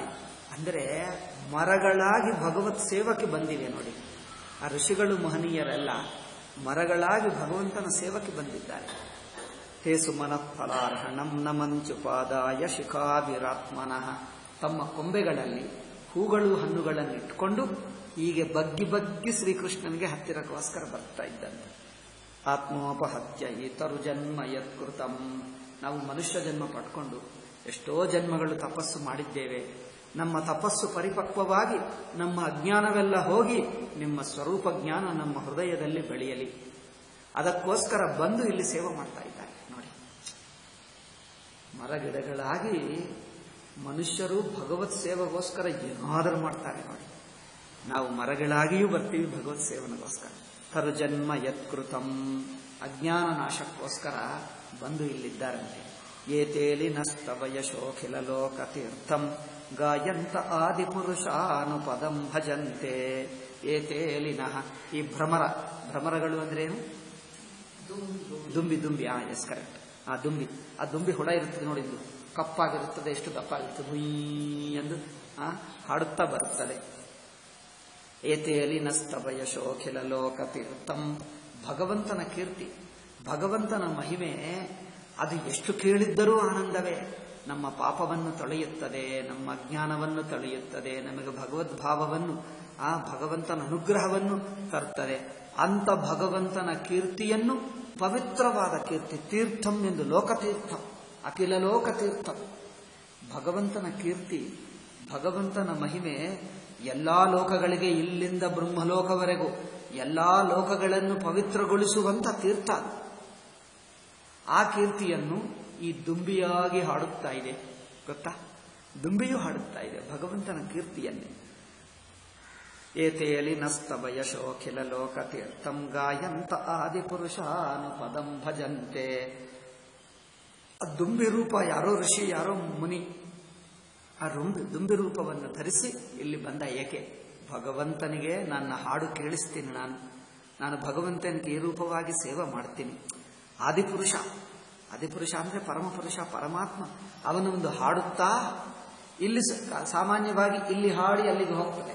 ಹಾಗಲ್ಲ, ಕೃಷ್ಣ ಎಲ್ಲೆಲ್ಲಿ ಆಟ ಆಡುವಕ್ಕೆ ಹೋಗ್ತಾನೆ ಅವ್ರ ಪಕ್ಕಕ್ಕೆ ಇರುತ್ತದೆ. ಏಕೆ? ಅವರಿಗೆ ಚೆನ್ನಾಗಿ ಕೇಳಿಸಬೇಕು ನನ್ನ ಹಾಡು ಕೇಳಿಸಬೇಕಂದ್ರೆ ಅವ್ರು ಮುಂದಕ್ಕೆ ಹೋದರೆ ಇಲ್ಲೇ ಪಕ್ಕಕ್ಕೆ ಇರುತ್ತದೆ, ಅವ್ರಿಗೆ ತೊಂದರೆ ಕೊಡಲ್ಲ. ಇಲ್ಲೇ ಪಕ್ಕಕ್ಕೆ ಹಾಡ್ತಾ ಹೋಗ್ತದೆ. ಅವರು ಮುಂದಕ್ಕೆ ಹೋದರೆ ಅದು ಮತ್ತೆ ಮುಂದಕ್ಕೆ ಬರ್ತದೆ, ಅಲ್ಲಿ ಹೋದರೆ ಮತ್ತೆ ಅಲ್ಲಿಗೆ ಬರ್ತದೆ, ಇಲ್ಲಿ ಹೋದರೆ ಇಲ್ಲಿಗೆ ಬರ್ತದೆ. ಅವರ ಜೊತೆಗೆ ಇರುತ್ತಾ ಅವರನ್ನು ಹಾಡ್ತಾ ಆನಂದಗೊಳಿಸುತ್ತಾ ಹೀಗೆ ಸೇವೆ ಮಾಡುತ್ತಾ ಇದೆ ನೋಡಿ. ಶಿಖಾಭಿರ ಏತೇಲಿ ನಸ್ತವ ಯಶೋಖಿಲ ಲೋಕತೀರ್ಥಂ ಗಾಯಂತ ಆದಿಪುರುಷಾನುಪದಂ ಭಜಂತೆ. ಪ್ರಾಯೋ ಅಮೀ ಮುನಿಗಣ ಭವದೀಯ ಮುಖ್ಯ. ಇವರು ಯಾರು? ಪ್ರಾಯೋ ಅಭಿ ಮುನಿಗಣ. ಇವರು ಮುನಿಗಳು. ಹಿಮಾಲಯದಲ್ಲಿ ಅಲ್ಲಿ ಪುಣ್ಯಕ್ಷೇತ್ರದಲ್ಲಿ, ಕಾಶಿಯಲ್ಲಿ, ಬದ್ರಿನಾಥ್ನಲ್ಲಿ, ಇನ್ನಿಲ್ಲಿ ಕೇದಾರ್ನಲ್ಲಿ, ಗಂಗೋತ್ರಿ, ಮಾನಸರೋವರ, ಇಂಥ ಅತ್ಯಂತ ದಿವ್ಯವಾದ ಪುಣ್ಯಕ್ಷೇತ್ರಗಳಲ್ಲಿ ಎಷ್ಟೋ ವರ್ಷಗಟ್ಟಲ ತಪಸ್ಸು ಮಾಡಿ ಮತ್ತೆ ಈ ಶ್ರೀಕೃಷ್ಣ ಅವತಾರ ಸಂದರ್ಭದಲ್ಲಿ ಇಲ್ಲಿಗೆ ಬಂದರು. ಏಕೆ ಆ ಕ್ರಿಮಿಕೀಟಕಗಳು ಹೂಗಳು ಹಣ್ಣುಗಳಾಗಿ ಇಲ್ಲಿ ಇರೋಣ. ಭಗವಂತನಿಗೆ ಸೇವ ಅಮಿ ಪ್ರಾಯೋ ಅಮಿ ಮುನಿಗಣ ಭವದೀಯ ಮುಖ್ಯ. ಇವರೆಲ್ಲರೂ ಆ ಮುನಿಗಣ ಅಂದ್ರೆ ಮುನಿಗಳೇ ಹೇಳ್ತಾರೆ. ಇವರೆಲ್ಲರ ಮುನಿಗಳೇ. ಭವದೀಯ ಮುಖ್ಯ, ನಿನ್ನ ಅತ್ಯಂತ ಪ್ರಿಯವಾದ ಭಕ್ತರು, ಮುಖ್ಯ ಭಕ್ತರು. ಭವದೀಯ ಮುಖ್ಯ, ನಿನ್ನ ಅತ್ಯಂತ ಮುಖ್ಯ ಭಕ್ತರು. ಮುಖ್ಯ ಅಂದ್ರೇನು? ಅವರು ಮಿಕ್ಕದೆಲ್ಲ ಬಿಟ್ಟು ನಿಮ್ಮನ್ನೇ ನಂಬಿಕೊಂಡು ನಿಮಗೆ ಸಮರ್ಪಿಸಿ ಜೀವಿಸಿದ್ದಾರೆ. ಅಂತ ಮುನಿಗಳು ಇಲ್ಲಿ ಹುಳಗಳಾಗಿ ದುಂಬಿಗಳಾಗಿ ಬಂದಿದ್ದಾರೆ ನೋಡಿ. ಗೂಢಂಬನೇ ಪಿನಜಹತ್ಯನಗಾತ್ಮದೈವಂ. ತಮ್ಮ ಇಷ್ಟ ದೇವತಾ ಶ್ರೀಕೃಷ್ಣ, ತಮಗೆ ಅತ್ಯಂತ ಪ್ರಿಯವಾದ ವೈಕುಂಠನಾಥ ವಿಷ್ಣುವು ಅವನನ್ನೇ ಸ್ಮರಿಸುತ್ತಾ ಧ್ಯಾನ ಮಾಡುತ್ತಾ ಚಿಂತನೆ ಮಾಡುತ್ತಾ ಅವರ ಕೀರ್ತನೆಯನ್ನೇ ಬಾಯಾರ ಹೇಳುತ್ತಾ ಇದ್ದಾರೆ. ಆದರೆ ಶ್ರೀಕೃಷ್ಣ ನಮ್ಮ ಇಷ್ಟದೇವತ ಆತ್ಮದೈವಂ. ಆತ್ಮದೈವಂ ಅಂದ್ರೆ ನಮ್ಮ ಇಷ್ಟದೇವತ ಇಲ್ಲಿದ್ದಾನೆ. ಎಲ್ಲಿ? ಬೃಂದಾವನದಲ್ಲಿದ್ದಾನೆ ಎಂದು ಗೊತ್ತಾಯ್ತು ಅವರಿಗೆ. ಗೊತ್ತಾದ್ರೆ ಅಲ್ಲಿಂದ ಓಡಿ ಬಂದರು ಬೃಂದಾವನಕ್ಕೆ. ಇದು ನೋಡಿ ಶ್ಲೋಕ ಎಷ್ಟು ಚೆನ್ನಾಗಿದೆ. ಗೂಢಂಬನೇ ಪಿನಜಹತ್ಯನಗಾತ್ಮದೈವಂ. ಗೂಢ, ಇಲ್ಲಿ ಭಗವಂತ ಎಲ್ಲಿದ್ದಾನೆ? ಮನುಷ್ಯ ರೂಪದಲ್ಲಿ, ಚಿಕ್ಕ ಮಗು ರೂಪದಲ್ಲಿದ್ದಾನೆ. ಕಾಡಿನಲ್ಲಿ ಆಟ ಆಡ್ತಾ ಇದ್ದಾನೆ. ಯಾರು ಗೊತ್ತೇ ಆಗಲ್ಲ. ಜನರು ನೋಡಿದ್ದರೋ ಯಾರೋ ಹುಡುಗರು ಆಟ ಆಡ್ತಾ ಇದ್ದಾರೆ, ಭಗವಂತ ಇಲ್ಲೆಲ್ಲಿ ಅನಿಸುತ್ತದೆ. ಯಾರೋ ಹುಡುಗರು ಆಟ ಆಡ್ತಾ ಇದ್ದಾರೆ, ನಮ್ಗೇನು ಗೊತ್ತೇ ಆಗಲ್ಲ. ಅಂದರೆ ಕಾಡಿನಲ್ಲಿ ತನ್ನ ನಿಜಸ್ವರೂಪವನ್ನು ಮುಚ್ಚಿ ಇಲ್ಲಿದ್ದಾನೆ. ನಿಜಸ್ವರೂಪವನ್ನು ಮುಚ್ಚಿ ಇಲ್ಲಿದ್ದಾನೆ. ಅಂಥದ್ದು ಅವರಿಗೆ ಮಾತ್ರ ಗೊತ್ತಾಯಿತು. ಮುನಿಗಳ ದಿವ್ಯ ದೃಷ್ಟಿಗೆ ಗೊತ್ತಾಯಿತು. ನಾವು ಯಾವ ಭಗವಂತನ ಭಕ್ತರೋ, ಯಾರ ಸೇವೆ ಮಾಡಬೇಕನ್ಕೊಂಡಿದ್ದೀವೋ ಅವರು ಎಲ್ಲಿ ಮುಚ್ಚಿದ್ದರೋ ಅವ್ರು ಗೊತ್ತು ಮಾಡಿಕೊಂಡ್ರು. ನೋಡಿ, ಆಶ್ಚರ್ಯ. ಸಾಮಾನ್ಯವಾಗಿ ಮುಚ್ಚಿನ ರೂಪದಿಂದ ಗೊತ್ತಾಗಲ್ಲ. ಅವರು ಗೊತ್ತು ಮಾಡಿಕೊಂಡು ಇಲ್ಲಿಗೆ ಓಡಿ ಬಂದರು. ಅದೇ ಹೇಳ್ತಾ ಇದ್ದಾರೆ, ಗೂಢಂಬನೇ ಪಿನಜಹತಿ. ನೀವು ಕಾಡಿನಲ್ಲಿ ತನ್ನನ್ನು ಮುಚ್ಚಿ ಇಟ್ಕೊಂಡು ಎಲ್ಲೋ ಕಾಡಿನಲ್ಲಿದ್ದರೋ ಅವ್ರು ಬಿಟ್ಟಿಲ್ಲ. ನಜಹತಿ, ಅಲ್ಲಿಂದ ಓಡಿ ಬಂದು ಇಲ್ಲಿ ಎಲ್ಲಿದ್ದಾರೆ ಅಲ್ಲೇ ಜೊತೆಗೆ ಇದ್ದಾರೆ. ಅಂದರೆ ಋಷಿಗಳು ಅಷ್ಟು ತಪಸ್ಸು ಮಾಡಿ ಎಲ್ಲರೂ ನಮಗೆ ವೈಕುಂಠ ಬೇಕು ಎಂದು ಕೇಳ್ತಾರೆ. ಈ ಋಷಿಗಳು ಮಾತ್ರ ಭಗವಂತ ಎಲ್ಲಿದ್ದರೆ, ಯಾವ ರೂಪದಲ್ಲಿದ್ದರೆ ಅಲ್ಲೇ ನಾವಿರಬೇಕು. మరి ಅಲ್ಲಿ ಕಾಡಿನಲ್ಲಿ ಏನಿಲ್ಲಪ್ಪ, ನಿಮ್ಗೆ ವಾಸ ಇಲ್ಲ, ಮನೆ ಇಲ್ಲ, ವಾಸ ಇಲ್ಲ, ನಿಮ್ಗೆ ಏನಾದರೂ ಕುರ್ಚಿ ಹಾಕ್ತಾರಾ ಏನು? ಕುರ್ಚಿ ಬೇಡ ನಮಗೆ. ಹುಲ್ಲಾಗಿರ್ತೀವಿ, ಹೂಗಳಾಗಿರ್ತೀವಿ, ಹಣ್ಣುಗಳಾಗಿರ್ತೀವಿ, ಕಲ್ಲುಗಳಾಗಿರ್ತೀವಿ. ಕೃಷ್ಣ ಯಾವುದರಿಂದ ಆಟ ಆಡ್ತಾನೋ ಅಲ್ಲೇ ಇರ್ತೀವಿ ಎಂದು ಮುನಿಗಳು ಅಲ್ಲಿಗೆ ಬಂದರು. ಏಕೆ? ಭಗವಂತನ ಸನ್ನಿಧಿ ನಮಗೆ ಹೆಚ್ಚು. ಮಿಕ್ಕದು ಯಾವುದೇ ಆಗಲಿ, ಭಗವತ್ ಸನ್ನಿಧಿಯಲ್ಲಿರುವುದು ಎಷ್ಟು ಆನಂದ, ಎಷ್ಟು ಆನಂದ ನೋಡಿ. ಅದರಿಂದ ಮಹನೀಯರ ಸನ್ನಿಧಿಯಲ್ಲಿ, ಭಗವಂತನ ಅವತಾರ ಸನ್ನಿಧಿಯಲ್ಲಿರಬೇಕಂದ್ರೆ ಜನರಿಗೆ ಬೆಲೆ ಗೊತ್ತಾಗ್ತಾ ಇಲ್ಲ. ಇಲ್ಲಿ ನೋಡಿ, ಮುನಿಗಳೇ ಎಷ್ಟು ಮಾಡ್ತಾ ಇದ್ದಾರೆ. ನಜಹತ್ಯನಘಾತ್ಮದೈವಂ ನೃತ್ಯಂತಮೇ ಶಿಖಿನ ಯಡ್ಯ ಮುದಾಹರಿಣ್ಯ. ಶಿಖಿನಃ, ಶಿಖಿ ಅಂದರೆ ಮಯೂರ. ಮಯೂರ ಅಂದ್ರೆ ಏನು? ಪೀಕಾಕ್. ಪೀಕಾಕ್, ನವಿಲು. ಅದೇನು? ನವಿಲು. ಎಸ್, ನವಿಲು. ಈ ನವಿಲುಗಳು ನೃತ್ಯ ಮಾಡ್ತಾ ಇವೆ. ನೃತ್ಯಂಚಮೀ ಶಿಖಿನ ಈಡ್ಯ. ಶಿಖಿ ಅಂದರೆ ಮಯೂರ.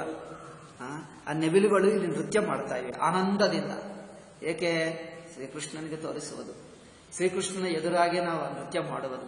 ನಮ್ಮ ನೃತ್ಯ ನಾವು ಧನ್ಯವಾಗಿ ಬಿಡ್ತೀವಿ. ಶ್ರೀಕೃಷ್ಣನ ದೃಷ್ಟಿ ಬಿದ್ದರೆ ಸಾಕು, ನಮ್ಮ ಜನ್ಮ ಧನ್ಯ. ಇಡ್ಯ ಹರಿಣ್ಯ ಕುರುವಂತಿ ಹರಿಣ್ಯ. ಜಿಂಕೆಗಳು ಏನು ಮಾಡ್ತವೆ? ಜಿಂಕೆಗಳು ಏನೂ ಕಂಡು ಬಂದರೆ ಹೀಗೆ ನೋಡ್ತಾ ಇರ್ತವೆ ನೋಡಿ. ಗೋಪ್ಯ ಇವತೆ ಪ್ರಿಯಂ ಯಕ್ಷಣನ್. ಗೋಪಿಗಳಂದ್ರೆ ಬೃಂದಾವನದಲ್ಲಿ ಇವರು ಹಸುಗಳನ್ನು ಮೇಯಿಸಿ ನಂತರ ಮನೆಗೆ ಹೋಗುವಾಗ ಎಲ್ಲರೂ ಮನೆ ಎದುರಾಗಿ ನಿಂತುಕೊಂಡು ಎಲ್ಲರೂ ಗೋಪಿಯರು ಎಲ್ಲರೂ ನೋಡ್ತಾರೆ ನೋಡಿ. ಗೋಪಿಕರು, ಗೋಪಾಲರೆಲ್ಲರೂ ಶ್ರೀಕೃಷ್ಣನನ್ನೇ ನೋಡ್ತಾರೆ ನೋಡಿ ಪ್ರೀತಿಯಿಂದ. ಹಾಗೆ ಈ ಜಿಂಕೆಗಳಾಗಿ ಋಷಿಗಳು ಜಿಂಕೆಗಳ ರೂಪ ಧರಿಸಿ ಆ ಗೋಪಿಕರ ಹಾಗೆ ನೋಡ್ತಾ ಇದ್ದಾರಂತೆ, ಕೃಷ್ಣನನ್ನೇ ನೋಡ್ತಾ ಇದ್ದಾರೆ. ಕುರುವಂತಿ ಗೋಪ್ಯ ಇವತೆ ಪ್ರಿಯಂ, ಪ್ರೀತಿಯಿಂದ ನೋಡ್ತಾ ಇದ್ದಾರೆ. ಈ ಕ್ಷಣಯನ ಸೂಕ್ತೈಶ್ಚ ಕೋಕಿಲಗಣ. ಕೋಕಿಲ ಅಂದ್ರೆ ಕೋಕಿಲಕ್ಕೆ ಏನ್ ಹೇಳ್ತಾರಪ್ಪ? ಕೋಗಿಲೆ. ಓಕೆ, ಕೋಗಿಲೆ ಸ್ವಲ್ಪ ಬದಲಾಯಿಸ್ತದೆ ಅಷ್ಟೇ. ಅದೇ ಸಂಸ್ಕೃತ ಮಾತು. ಕೋಗಿಲೆಗಳು ಏನು ಕೂಗುತ್ತಾ ಇವೆ. ಶ್ರೀಕೃಷ್ಣನಿಗೋಸ್ಕರ ಕೂಗುತ್ತಾ ಇವೆ. ಶ್ರೀಕೃಷ್ಣನ ಕಂಡು ಬಂದರೆ ಸಾಕು, ಅಯ್ಯೋ ಪರವಶನಾಗಿ ಅವರು ಸ್ವಾಗತ ಮಾಡುತ್ತಾ ಇದ್ದಂತೆ. ಸ್ವಾಗತಕ್ಕೆ ನಾವೇನೋ ಶ್ಲೋಕ ಹೇಳ್ತೀವಲ್ಲ, ಹಾಗೆ ಶ್ಲೋಕವೋ ವೇದ ಮಂತ್ರವೋ ಯಾವುದೋ ಹಾಡು ಹೇಳ್ತೀವಿ. ಹಾಗೆ ಕೋಗಿಲೆಗಳು ಶ್ರೀಕೃಷ್ಣನಿಗೆ ಸ್ವಾಗತ ಹೇಳುತ್ತಾ ಕಾಡುಗೆ ಬಂದರು. ನೋಡಿ, ನಮಗೆ ಹಾಡುವುದಕ್ಕೆ ಅವಕಾಶ ಸಿಕ್ಕಿತು. ಶ್ರೀಕೃಷ್ಣನಿಗೋಸ್ಕರ ಹಾಡದಿದ್ದರೆ ನಾವೇಕೆ ಕೋಗಿಲ ಹಾಗೆ ಹುಟ್ಟಿದ್ದು? ಅದರಿಂದ ಕೋಗಿಲ ಹಾಗೆ ಹುಟ್ಟಿದ್ದರಂತೆ ಶ್ರೀಕೃಷ್ಣನಿಗೋಸ್ಕರ. ಏಕೆ? ಅವರು ಯಾರು ಮನುಷ್ಯರಿಲ್ಲದೆ ಕಾಡಿನಲ್ಲಿದ್ದಾರೆ, ನಾವೇನು ಮಾಡಬೇಕು? ಅವರು ಮನುಷ್ಯದಲ್ಲಿದ್ದರೆ ಏನೋ ಮನುಷ್ಯನಲ್ಲಿ ಕಾರು ಗೀರು ತರುತ್ತಿದ್ದರು, ಕಾಡಿನಲ್ಲಿ ಏನು ತರಕ್ಕಾಗ್ತದೆ? ಅದರಿಂದ ನಾವು ಕೋಗಿಲೆಯಾಗಿ ನಾವೇ ಹೋಗ್ತೀವಿ ಕಾಡುಗೆ. ಋಷಿಗಳು ನೋಡಿ, ಅವರೇ ಹೋಗಿ ಕೋಕಿಲಗಣಾಹ ನೃತ್ಯಂತ ಸೂಕ್ತೈಶ್ಚ ಕೋಗಿಲಗಣ ಗೃಹಮಾಗತಾಯ. ತಮ್ಮ ಮನೆಗೂ ಬಂದವನಿಗೆ ಎಷ್ಟು ಸ್ವಾಗತ ಮಾಡ್ತೀವೋ, ಶ್ರೀಕೃಷ್ಣ ನಮ್ಮ ಮನೆಗೂ ಬಂದ. ನಮಗೆ ಎಲ್ಲಿ ಮನೆ ಅಂದ್ರೆ ಏನು? ಕಾಡು. ಅವರಿಗೆ ಕಾಡೇ ಅವರಿಗೆ ಮನೆ. ನಮ್ಮ ಕಾಡಿಗೆ ಮನೆಗೂ ಬಂದ. ನೋಡಿ ನಮಗೆ ಎಷ್ಟು ಅದೃಷ್ಟ ಎಂದು ಎಲ್ಲರೂ ಹಾಡುತ್ತಾ ಏನು ಕೂಗುತ್ತಾ ಇನ್ನೇನು ನೃತ್ಯ ಮಾಡುತ್ತಾ ಶ್ರೀಕೃಷ್ಣನಿಗೆ ಸ್ವಾಗತ ಹೇಳ್ತಾ ಇದ್ದಾರೆ. ಗೃಹಮಾಗತಾಯ ಧನ್ಯೌವನ ಉಕಸ ಇಯಾನ್ಹಿ ಸತಾಂ ನಿಸರ್ಗಃ. ಆ ಪ್ರಾಣಿಗಳು ಎಷ್ಟು ಧನ್ಯರು ನೋಡಿ, ಅವರು ಎಷ್ಟು ಧನ್ಯಾತ್ಮರು. ಸಾಕ್ಷಾತ್ ಭಗವಂತನಿಗೋಸ್ಕರ ಹಾಡುವುದು, ಭಗವಂತನಿಗೋಸ್ಕರ ಕೂಗುವ ಸೌಭಾಗ್ಯ ಸಿಕ್ಕಿತೆ. ಸಜ್ಜನರು ಮಾಡುವುದೆಲ್ಲ ಇಂಥದ್ದೇ. ಸಜ್ಜನರು ನಿಷ್ಕಾಮವಾಗಿ ಯಾವ ಆಸಕ್ತಿ ಇಲ್ಲದೆ ಭಗವಂತನಿಗೋಸ್ಕರ ಸಮರ್ಪಿಸಿ ಜೀವಿಸ್ತಾರೆ. ಯಾನ್ ಹಿ ಸತಾಂ ನಿಸರ್ಗ. ಸಜ್ಜನರು ಭಕ್ತರ ಸ್ವಭಾವದೇ ಇದು, ಭಗವಂತನಿಗೋಸ್ಕರನೇ ಮಾಡುವುದು. ನಾವು ಯಾವುದೇ ಮಾಡಲಿ ಭಗವಂತನಿಗೋಸ್ಕರನೇ ಮಾಡ್ತಾ ಇದ್ದೀವಿ. ಆ ಭಾವ ನೋಡಿ. ಯಾನ್ ಹಿ ಸತಾಂ ನಿಸರ್ಗ. ಸಜ್ಜನರ ಸ್ವಾಭಾವಿಕವಾದ ಸೇವೆ ಇದು ಇಂಥ ಇರುತ್ತದೆ. ಮನೆಗೆ ಯಾರೇ ಬರಲಿ ಇಷ್ಟು ಪ್ರೀತಿಯಿಂದ ಆಧರಿಸ್ತಾರೆ, ಹಾಗೆ ಆಧರಿಸ್ತಾ ಇದ್ದಾರೆ. ಧನ್ಯೇಯ ಮಧ್ಯ ಧರಣಿ. ಈ ಪೃಥ್ವಿ ಧನ್ಯ ನೋಡಿ. ನಾನು ಹೇಳಿದ್ರಲ್ಲ, ಇದು ಭಾಷಾ ತುಂಬ ಕಠಿಣ. ಒಂದು ಓದುವುದಕ್ಕೆ 1.5 ಗಂಟೆ ಆಯಿತು ಈ 10 ಶ್ಲೋಕಗಳಿಗೆ. ಧನ್ಯೇಯ ಮಧ್ಯ ಧರಣಿ ತೃಣವೀರು ದಸ್ತ ತತ್ಪಾದ ಸ್ಪೃಶೋದು ಮಲತಾ ಕರಜಾಭಿಮೃಷ್ಟಾ. ಧನ್ಯೇಯ ಮಧ್ಯ ಧರಣಿ. ಈ ಪೃಥ್ವಿ ಧನ್ಯ ನೋಡಿ. ನಮಗೇನನ್ಸುತ್ತದೆ? ಮಣ್ಣೇನಿದೆ, ಅದು ಮಣ್ಣು, ಅದು ಕಲ್ಲು ಅಂತ. ಮಣ್ಣು ಪವಿತ್ರವೇ, ಮಣ್ಣು ಧನ್ಯ, ನಮಗಿಂತ ಹೆಚ್ಚು ಪುಣ್ಯ. ಏಕೆ? ಭಗವಂತನ ಶ್ರೀಕೃಷ್ಣನ ಪಾದಸ್ಪರ್ಶದಿಂದ ಪೃಥ್ವಿ ಪುಲಕಿತ ಗಾತ್ರ. ತನ್ನ ಮೈಯೆಲ್ಲ ಪುಲಕಿತವಾಯಿತಂತೆ, ಹೃದಯವು ಆನಂದ ಪರವಶವಾಯಿತಂತೆ ಪೃಥ್ವಿಗೆ. ನೋಡಿ, ಸಾಕ್ಷಾತ್ ಶ್ರೀಕೃಷ್ಣನ ಕೋಮಲವಾದ ದಿವ್ಯವಾದ ಚರಣ ಸ್ಪರ್ಶ. ಈ ಚರಣ ಸ್ಪರ್ಶ ಬೇಕೆಂದು ಋಷಿಗಳು ಎಷ್ಟೆಷ್ಟು ಜನ್ಮಗಳು ತಪಸ್ಸು ಮಾಡ್ತಾ ಇದ್ದಾರೆ. ಲಕ್ಷ್ಮೀದೇವಿ, ಬ್ರಹ್ಮಾದಿ ದೇವರು ಎಲ್ಲರೂ ವೈಕುಂಠಕ್ಕೆ ಹೋಗಿ ಶ್ರೀಕೃಷ್ಣನ ಈ ಚರಣ ಸ್ಪರ್ಶ ಮಾಡಬೇಕು, ಈ ಚರಣಕ್ಕೆ ನಾವು ಸೇವೆ ಮಾಡಬೇಕು ಅನ್ಕೊಂಡರು. ಅಂಥದ್ದು ತಾನೇ ಬಂದು ಇಷ್ಟು ನೀವು ಕ್ಯೂನಲ್ಲಿ ನಿಂತುಕೊಂಡು ನಮಸ್ಕಾರ ಮಾಡಿ ದರ್ಶನ ಮಾಡಿದ್ದರೆ ಸಾವಿರಾರು ಜನರು ಕ್ಯೂನಲ್ಲಿ ಇರ್ತಾರೆ. ನಮಸ್ಕಾರ ಮಾಡುವಾಗ ಇಷ್ಟು ಮುಟ್ಟಿ ನಮಸ್ಕಾರ ಅಷ್ಟೇ. ಮತ್ತೆ ಇನ್ನೊಬ್ಬರು ಇರುತ್ತಾರೆ ಹಿಂದಿನ ಕ್ಯೂ, ವೆಂಕಟರಮಣ ಹತ್ತಿರ ಎಲ್ಲರನ್ನು ತಳ್ಳೆ ಬಿಡ್ತಾರೆ. ನಮಸ್ಕಾರಕ್ಕೆ ಕೊಡಲ್ಲ, ಅಲ್ಲ, ನಮಸ್ಕಾರಕ್ಕೆ ಜಾಗ ಇಲ್ಲ, ಟೈಮ್ ಇಲ್ಲ. ಅಂಥದ್ದು ಇಲ್ಲಿ ಪೃಥ್ವಿ ಹೇಳ್ತಾ ಇದ್ದಾರೆ ನೋಡಿ. ಸ್ವಲ್ಪ ಹೊತ್ತು ಸ್ಪರ್ಶ ಅಲ್ಲ, ಬೆಳಗಿನಿಂದ ಸಂಜೆವರೆಗೂ ಇಲ್ಲೇ ಇರುತ್ತಾ ಇದ್ದಾನೆ, ನಮ್ಮ ಮೇಲೇನೇ ನೃತ್ಯ ಮಾಡ್ತಾ ಇದ್ದಾನೆ. ನೋಡು ನಮ್ಮ ಸೌಭಾಗ್ಯ. ಇಡೀ ದಿವಸ ಇಲ್ಲಿ ಭಗವಂತನ ಚರಣ ಸ್ಪರ್ಶವೇ ನಮಗೆ. ಪೃಥ್ವಿ ದೇವಿ ಎಷ್ಟು ಧನ್ಯವಾಗಿ ಆನಂದ ಪಟ್ಕೊಂಡ ನೋಡಿ. ಧನ್ಯೇಯ ಮಧ್ಯ ಧರಣಿ ತೃಣವೀರುಧ. ತೃಣವೀರುಧ ಅಂದ್ರೇನು? ಹುಲ್ಲು, ಒಣಗಿ ಹೋಗಿರುವ ಹುಲ್ಲುಗಳು ಧನ್ಯವೇ. ಯಾರೋ ಋಷಿಗಳು ಕೆಲವರು ತೃಣವಾಗಿ ಬಂದಿದ್ದರು, ಹುಲ್ಲಾಗಿ ಬಂದಿದ್ದರಂತೆ. ಏಕೆ? ನಾವು ಹುಲ್ಲಾಗಿ ಬಂದರೆ ಹೀಗಾದರೂ ಭಗವಂತನ ಚರಣ ಸ್ಪರ್ಶ ಸಿಗಲಿ, ನಮಗೆ ಚರಣ ಸ್ಪರ್ಶ ಹೀಗಾದರೂ ಸಿಗಲಿ ಎಂದು ಹುಲ್ಲಾಗಿ ಬಿದ್ದರಂತೆ. ತೃಣವೀರುದ ಸತ್ಪಾದ ಸ್ಪೃಶೋ ದ್ರುಮಲತಾ ಕರಜಾಭಿಮೃಷ್ಟ. ದ್ರುಮಲತಾ, ದ್ರುಮ ಅಂದ್ರೆ ಮರಗಳು, ಲತಾ ಅಂದ್ರೆ ಬಲ್ಲಿಗಳು. ಮರಗಳು, ಬಲ್ಲಿಗಳು. ಕೃಷ್ಣ ಅಲ್ಲೆಲ್ಲಿ ಹೋಗ್ತಾ ಅದು ಮುಟ್ಟುತ್ತಾನೆ, ಇದು ಮುಟ್ಟುತ್ತಾನೆ. ಏಕೆ? ಆಟ ಆಡ್ತಾನಲ್ಲ, ಅದೊಂದು ಕೊಂಬೆ ಹಿಡ್ಕೊಂಡು ಅದರಲ್ಲಿ ನೇತಾಡ್ತಾನೆ, ಮತ್ತೆ ಇನ್ನೊಂದು ಹತ್ತುತ್ತಾನೆ, ಇಳಿಯುತ್ತಾನೆ, ಮತ್ತೆ ಹೋಗ್ತಾನೆ. ಅಂದರೆ ಈ ಮರಗಳನ್ನು, ಬಲ್ಲಿಗಳನ್ನು ಮುಟ್ಟುತ್ತಾನಲ್ಲ. ಮುಟ್ಟಿದ್ದರೆ ಒಬ್ಬೊಬ್ಬರೂ ಅದು ಸಾಮಾನ್ಯರಲ್ಲ, ಅಲ್ಲಿ ಜೀವರಿದ್ದಾರೆ, ಅತ್ಯಂತ ಉತ್ಕೃಷ್ಟ ಸಾಧಕರು, ನಿಷ್ಕಾಮ ಭಕ್ತರು. ಸರ್ವ ಜೀವನವು ಭೋಗಗಳು, ಇಹಲೋಕ ಪರಲೋಕ ಎಲ್ಲ ತ್ಯಾಗ ಮಾಡಿರುವ ನಿಷ್ಕಾಮ ಭಕ್ತರು. ಅವರು ಬಂದು ಬಲ್ಲಿಯಾಗಿದ್ದಾರೆ, ಕೆಲವರು ಮರಗಳಾಗಿದ್ದಾರೆ. ಅವರು ಶ್ರೀಕೃಷ್ಣ ಸ್ಪರ್ಶಕ್ಕೋಸ್ಕರ ಕಾಯುತ್ತಾ ಇದ್ದಾರೆ. ಸ್ಪರ್ಶ ಆಗಿದ್ದರೆ ಸಾಕು, ಅವರು ಧನ್ಯರಾಗಿ ಬಿಟ್ಟರು. ಸಾಕ್ಷಾತ್ ವೈಕುಂಠ ಸ್ವರೂಪವೇ ಆಗಿಬಿಟ್ಟಿದ್ದೀವಿ ನಾವು. ಅಲ್ಲವೇ? ವೈಕುಂಠ ಸ್ವರೂಪವೇ. ನಿರ್ಮಲತಾ ಕರಜಾಭಿಮೃಷ್ಟ ನದ್ಯೋದ್ರಯ ಖಗಮೃಗ ಸದಯಾವಲೋಕೈ. ನದ್ಯ, ಅಲ್ಲಿರುವ ನದಿಗಳು ಯಮುನಾನಿ ನದಿಗಳು. ಶ್ರೀಕೃಷ್ಣ ಹೋಗಿ ಯಮುನದಲ್ಲಿ ಸ್ನಾನ ಮಾಡಿ ಪಾದ ತೊಳೆಯುವಕ್ಕೆ ಹೋದರೆ, ನೀರು ಮುಟ್ಟುವಕ್ಕೆ ಹೋದರೆ ಯಮುನಾ ನದಿ ಪರವಶವಾಗಿ ಉಕ್ಕುತ್ತದೆ. ನದ್ಯ. ಇನ್ನು ಯಾರು? ಅದ್ರಯ, ಗೋವರ್ಧನ ಪರ್ವತ. ಮಿಕ್ಕ ಸಣ್ಣ ಪುಟ್ಟ ಅಲ್ಲೆಲ್ಲಿ ಬೆಟ್ಟಗಳಿವೆ. ಗೋವರ್ಧನ ಬೆಟ್ಟ ಇದೆ. ಆ ಬೆಟ್ಟಗಳಲ್ಲಿಯೂ ತನ್ನ ಹಸುಗಳನ್ನು ತಗೊಂಡು ಹೋಗಿ ಒಂದು ಬೆಟ್ಟ ಹತ್ತುವುದು, ಮತ್ತೆ ಇಳಿಯುವುದು, ಮತ್ತೆ ಹತ್ತುವುದು, ಎಲ್ಲಾ ಕಡೆ ತಿರುಗಿದ್ದಾನೆ. ಆ ಬೃಂದಾವನದಲ್ಲಿರುವ ಸಣ್ಣ ಬೆಟ್ಟಗಳು, ಕಾಡುಗಳು, ನದಿಗಳು ಎಲ್ಲಾ ತಿರುಗಿದ್ದಾನೆ. ಯಾವುದು ಒಂದು ಚೂರು ಬಿಟ್ಟರೆ. ಅದರಿಂದ ಪರ್ವತಗಳಿಗೆ ಆನಂದವಾಯಿತಂತೆ ನೋಡಿ. ನದ್ಯೋದ್ರಯ ಖಗ ಮೃಗಾಹ. ಖಗ ಮೃಗ ಪಕ್ಷಿಗಳು, ಮೃಗಗಳು, ಮಿಕ್ಕ ಬಗೆ ಬಗೆಯಾದ ಪ್ರಾಣಿಗಳು, ಇವೆಲ್ಲಕ್ಕೆ ಗೃಹಮ. ಸದಯಾವಲೋಕೈ, ಅವೆಲ್ಲ ಪ್ರೀತಿಯಿಂದ ಭಗವಂತನ ಕಡೆಗೆ ನೋಡ್ತಾ ಇದ್ದಾರೆ. ಭಗವಂತನ ಒಂದು ದೃಷ್ಟಿ ನಮ್ಮ ಮೇಲೆ ಬೀರಲಿ.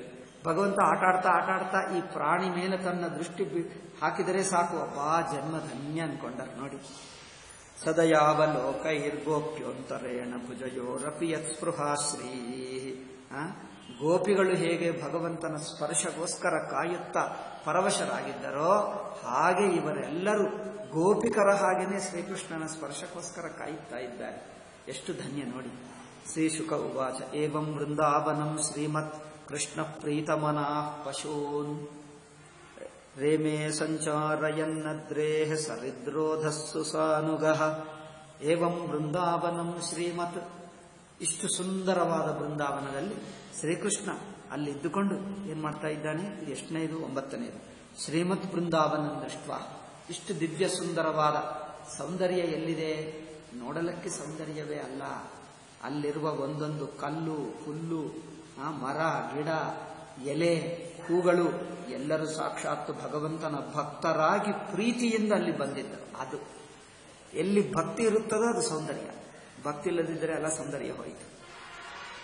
ಹೊರಗಿನ ಸೌಂದರ್ಯಕ್ಕೆ ಅರ್ಥ ಇಲ್ಲ, ಹೃದಯವಿದ್ದರೆ ಅದು ಸೌಂದರ್ಯ. ಆದ್ದರಿಂದ ತನ್ನ ಪ್ರಿಯವಾದ ಭಕ್ತರಿಂದ ತುಂಬಿದೆ ವೃಂದಾವನವೆಲ್ಲ. ಮರ ಗಿಡಗಳು ಸಾಮಾನ್ಯದಲ್ಲ, ಚೈತನ್ಯ ರೂಪವಾದ ಭಕ್ತರೆಲ್ಲ. ಆ ಭಕ್ತರ ಮಧ್ಯೆ ಶ್ರೀಕೃಷ್ಣ ಆಡ್ತಾ ಇದ್ದಾನೆ. ಅದು ದಿವ್ಯ ಸುಂದರವಾದ ಬೃಂದಾವನ. ಅಂದರೆ ಭೌತಿಕ ಸೌಂದರ್ಯ ಅಲ್ಲ, ಎಲ್ಲರೂ ಜೀವರೇ, ಭಕ್ತರು. ಭಕ್ತಿಯಿಂದ ಪವಿತ್ರರಾಗಿ ಶುದ್ಧರಾಗಿ ಭಗವತ್ ಸೇವಕ್ಕೋಸ್ಕರ ಬಂದು ನಿಂತಿದ್ದಾರೆ. ಅದರಿಂದ ಬೃಂದಾವನ ದಿವ್ಯ ಸುಂದರವಾಯಿತು. ಏವಂ ಬೃಂದಾವನಂ ಶ್ರೀಮತ್ ಕೃಷ್ಣ ಪ್ರೀತಮನಾ ಪಶೂನ್. ಕೃಷ್ಣನು ಅದ್ರೇ ಸಾನುಷು.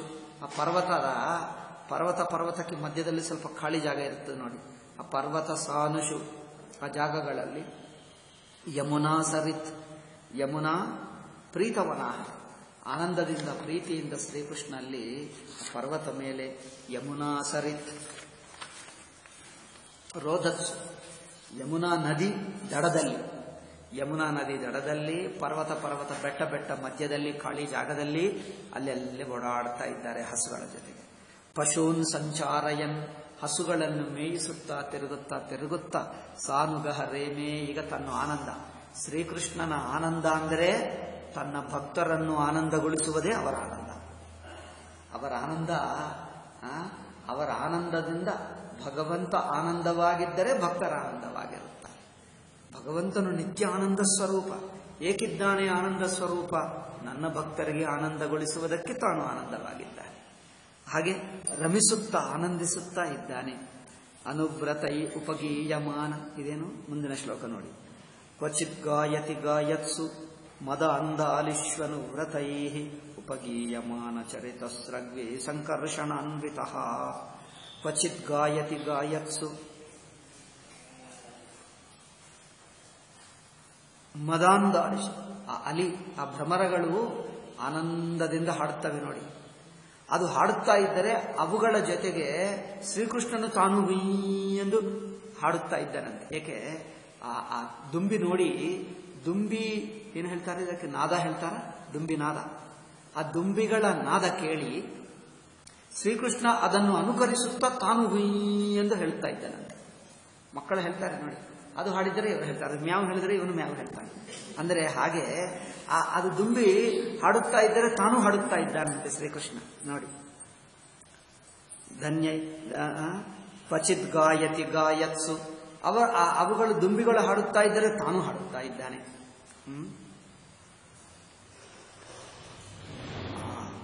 ಹಾಡುತ್ತಾ ಇದ್ದಾನೆ. ಇನ್ನೋಡಿ, ತನ್ನ ಮದಾಂಧ ಆಲಿಷು ಅನುವ್ರತೈಹಿ, ತನ್ನ ಜೊತೆಗೆ ಇರುವಂತಹ ಮಿಕ್ಕ ಗೋಪಾಲರು ಉಪಗೀಯಮಾನ ಚರಿತ, ಅವರೆಲ್ಲರೂ ಶ್ರೀಕೃಷ್ಣನ ಮಹಿಮೆಯನ್ನು ಹಾಡುತ್ತಾ ಇದ್ದಾರೆ. ಅವರು ಹೇಳುತ್ತಾ ಇದ್ದಾರೆ. ಸೃಗ್ವಿ ಸಂಕರ್ಷಣ ಅನ್ವಿತ, ತಾನು ವನಮಾಲಿ ಅಂದರೆ ಸುಂದರವಾದ ಹೂಗಳಿಂದ ಒಂದು ಮಾಲೆ ಮಾಡಿಕೊಂಡು ಶ್ರೀಕೃಷ್ಣ ಎಂದಿಗೂ ವನಮಾಲ ಹಾಕೊಂಡೇ ಇರ್ತಾರೆ. అంటే ಆ ಸೌಂದರ್ಯ ಎಂದರ್ಥ ಅಷ್ಟೇ. ಅಂದರೆ ಅಷ್ಟು ಪ್ರಿಯವಾದ ರೂಪ ಎಂದರ್ಥ. ಸಂಕರ್ಷಣಾನ್ವಿತ, ಸಂಕರ್ಷಣ ಯಾರು? ಬಲರಾಮನ ಜೊತೆಗೆ ಹಾಗೆ ತಿರುಗುತ್ತಾ ಇದ್ದಾರೆ. ಕ್ವಚಿಚ್ಚ ಕಲಹಂಸಾನಾಂ ಅನುಪೂಜತಿ ಪೂಜಿತಂ, ಕೆಲವೊಮ್ಮೆ ಹಂಸಗಳು ಹಾಡುತ್ತವೆ. ಹಂಸಗಳು ಹಾಡಿದ್ದರೆ ಅವರ ಜೊತೆಗೆ ಅದು ಹಾಡಿದ್ದು ಕೇಳಿ ತಾನು ಹಾಡುತ್ತಾನೆ ಶ್ರೀಕೃಷ್ಣ. ಕಲಹಂಸಗಳು ಅವು ಕೂಗುತ್ತಾ ಇದ್ದರೆ ತಾನು ಕೂಗುತ್ತಾ ಇದ್ದಾನೆ. ಕೂಜಿತಂ ಅಭಿನೃತ್ಯತಿ ನೃತ್ಯಂತಂ ಬರ್ಹಿಣಂ, ನೆವಲಿ ನೃತ್ಯ ಮಾಡಿದ್ದರೆ ಆ ನೃತ್ಯ ನೋಡಿ ತಾನು ನೆವಲಿ ಹೀಗಿದೆ ಎಂದು ಕೈ ಎತ್ತಿ ಹೀಗೆ ತಾನು ಆಟ ಆಡ್ತಾನೆ. ಅಲ್ಲ, ನೆವಲಿ ತನ್ನ ಗೆರೆಗಳನ್ನು ಹೀಗೆ ಬಿಚ್ಚಿ ಹೀಗೆ ಎಲ್ಲ ತಿರುಗುತ್ತದೆ ನೋಡಿ, ನೃತ್ಯ ಮಾಡ್ತಾನೆ. ಅದು ನೋಡಿ ಶ್ರೀಕೃಷ್ಣ ಅದು ಹಾಗೆ ತಾನು ಹೀಗೆ ಕೈ ಎತ್ತಿ ಹೀಗೆ ಅದು ಮಾಡೋದಂತೆ. ನೋಡಿ, ಅಭಿನೃತ್ಯತಿ ನೃತ್ಯಂತಂ ಬರ್ಹಿಣ ಹಾಸಯನ್ ಕ್ವಚಿತ್, ಅದು ಎಷ್ಟು ಸುಂದರ ಮಾಡಿದ್ದರಂತೆ. ತಾನು ಆ ನೆವಲಿಗಿಂತ ಸುಂದರವಾಗೇ ಕಂಡು ಬರ್ತಾ ಇದ್ದಾನೆ. ಅದರಿಂದ ನೆವಲಿಗೆ ನಾಚಿಕೆ ಆಯಿತಂತೆ ನೋಡಿ. ಯಾಕಂದ್ರೆ ನೆವಲಿಯನ್ನು ಅನುಕರಿಸುತ್ತಾ ನೆವಲಿಗಿಂತ ಹೆಚ್ಚಿನ ಸುಂದರವಾಗಿದ್ದಾನೆ. ಇದೆಲ್ಲ ಆಟ ಆಡ್ತಾ ಇದ್ದಾನೆ. ಓಕೆ.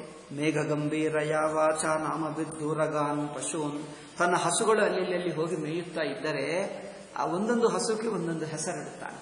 ಅಲ್ಲ, ಜನರು ಹೆಸರಿಟ್ಕೊಳ್ಳಿ. ಇದಕ್ಕೇನು ಹೆಸರಿಟ್ಟರು? ನಮ್ಮ ಏನೋ ಹಸುಕ್ಕೆ ಇದೇನೋ ಗೌರಿ ಅನ್ಸುತ್ತೆ.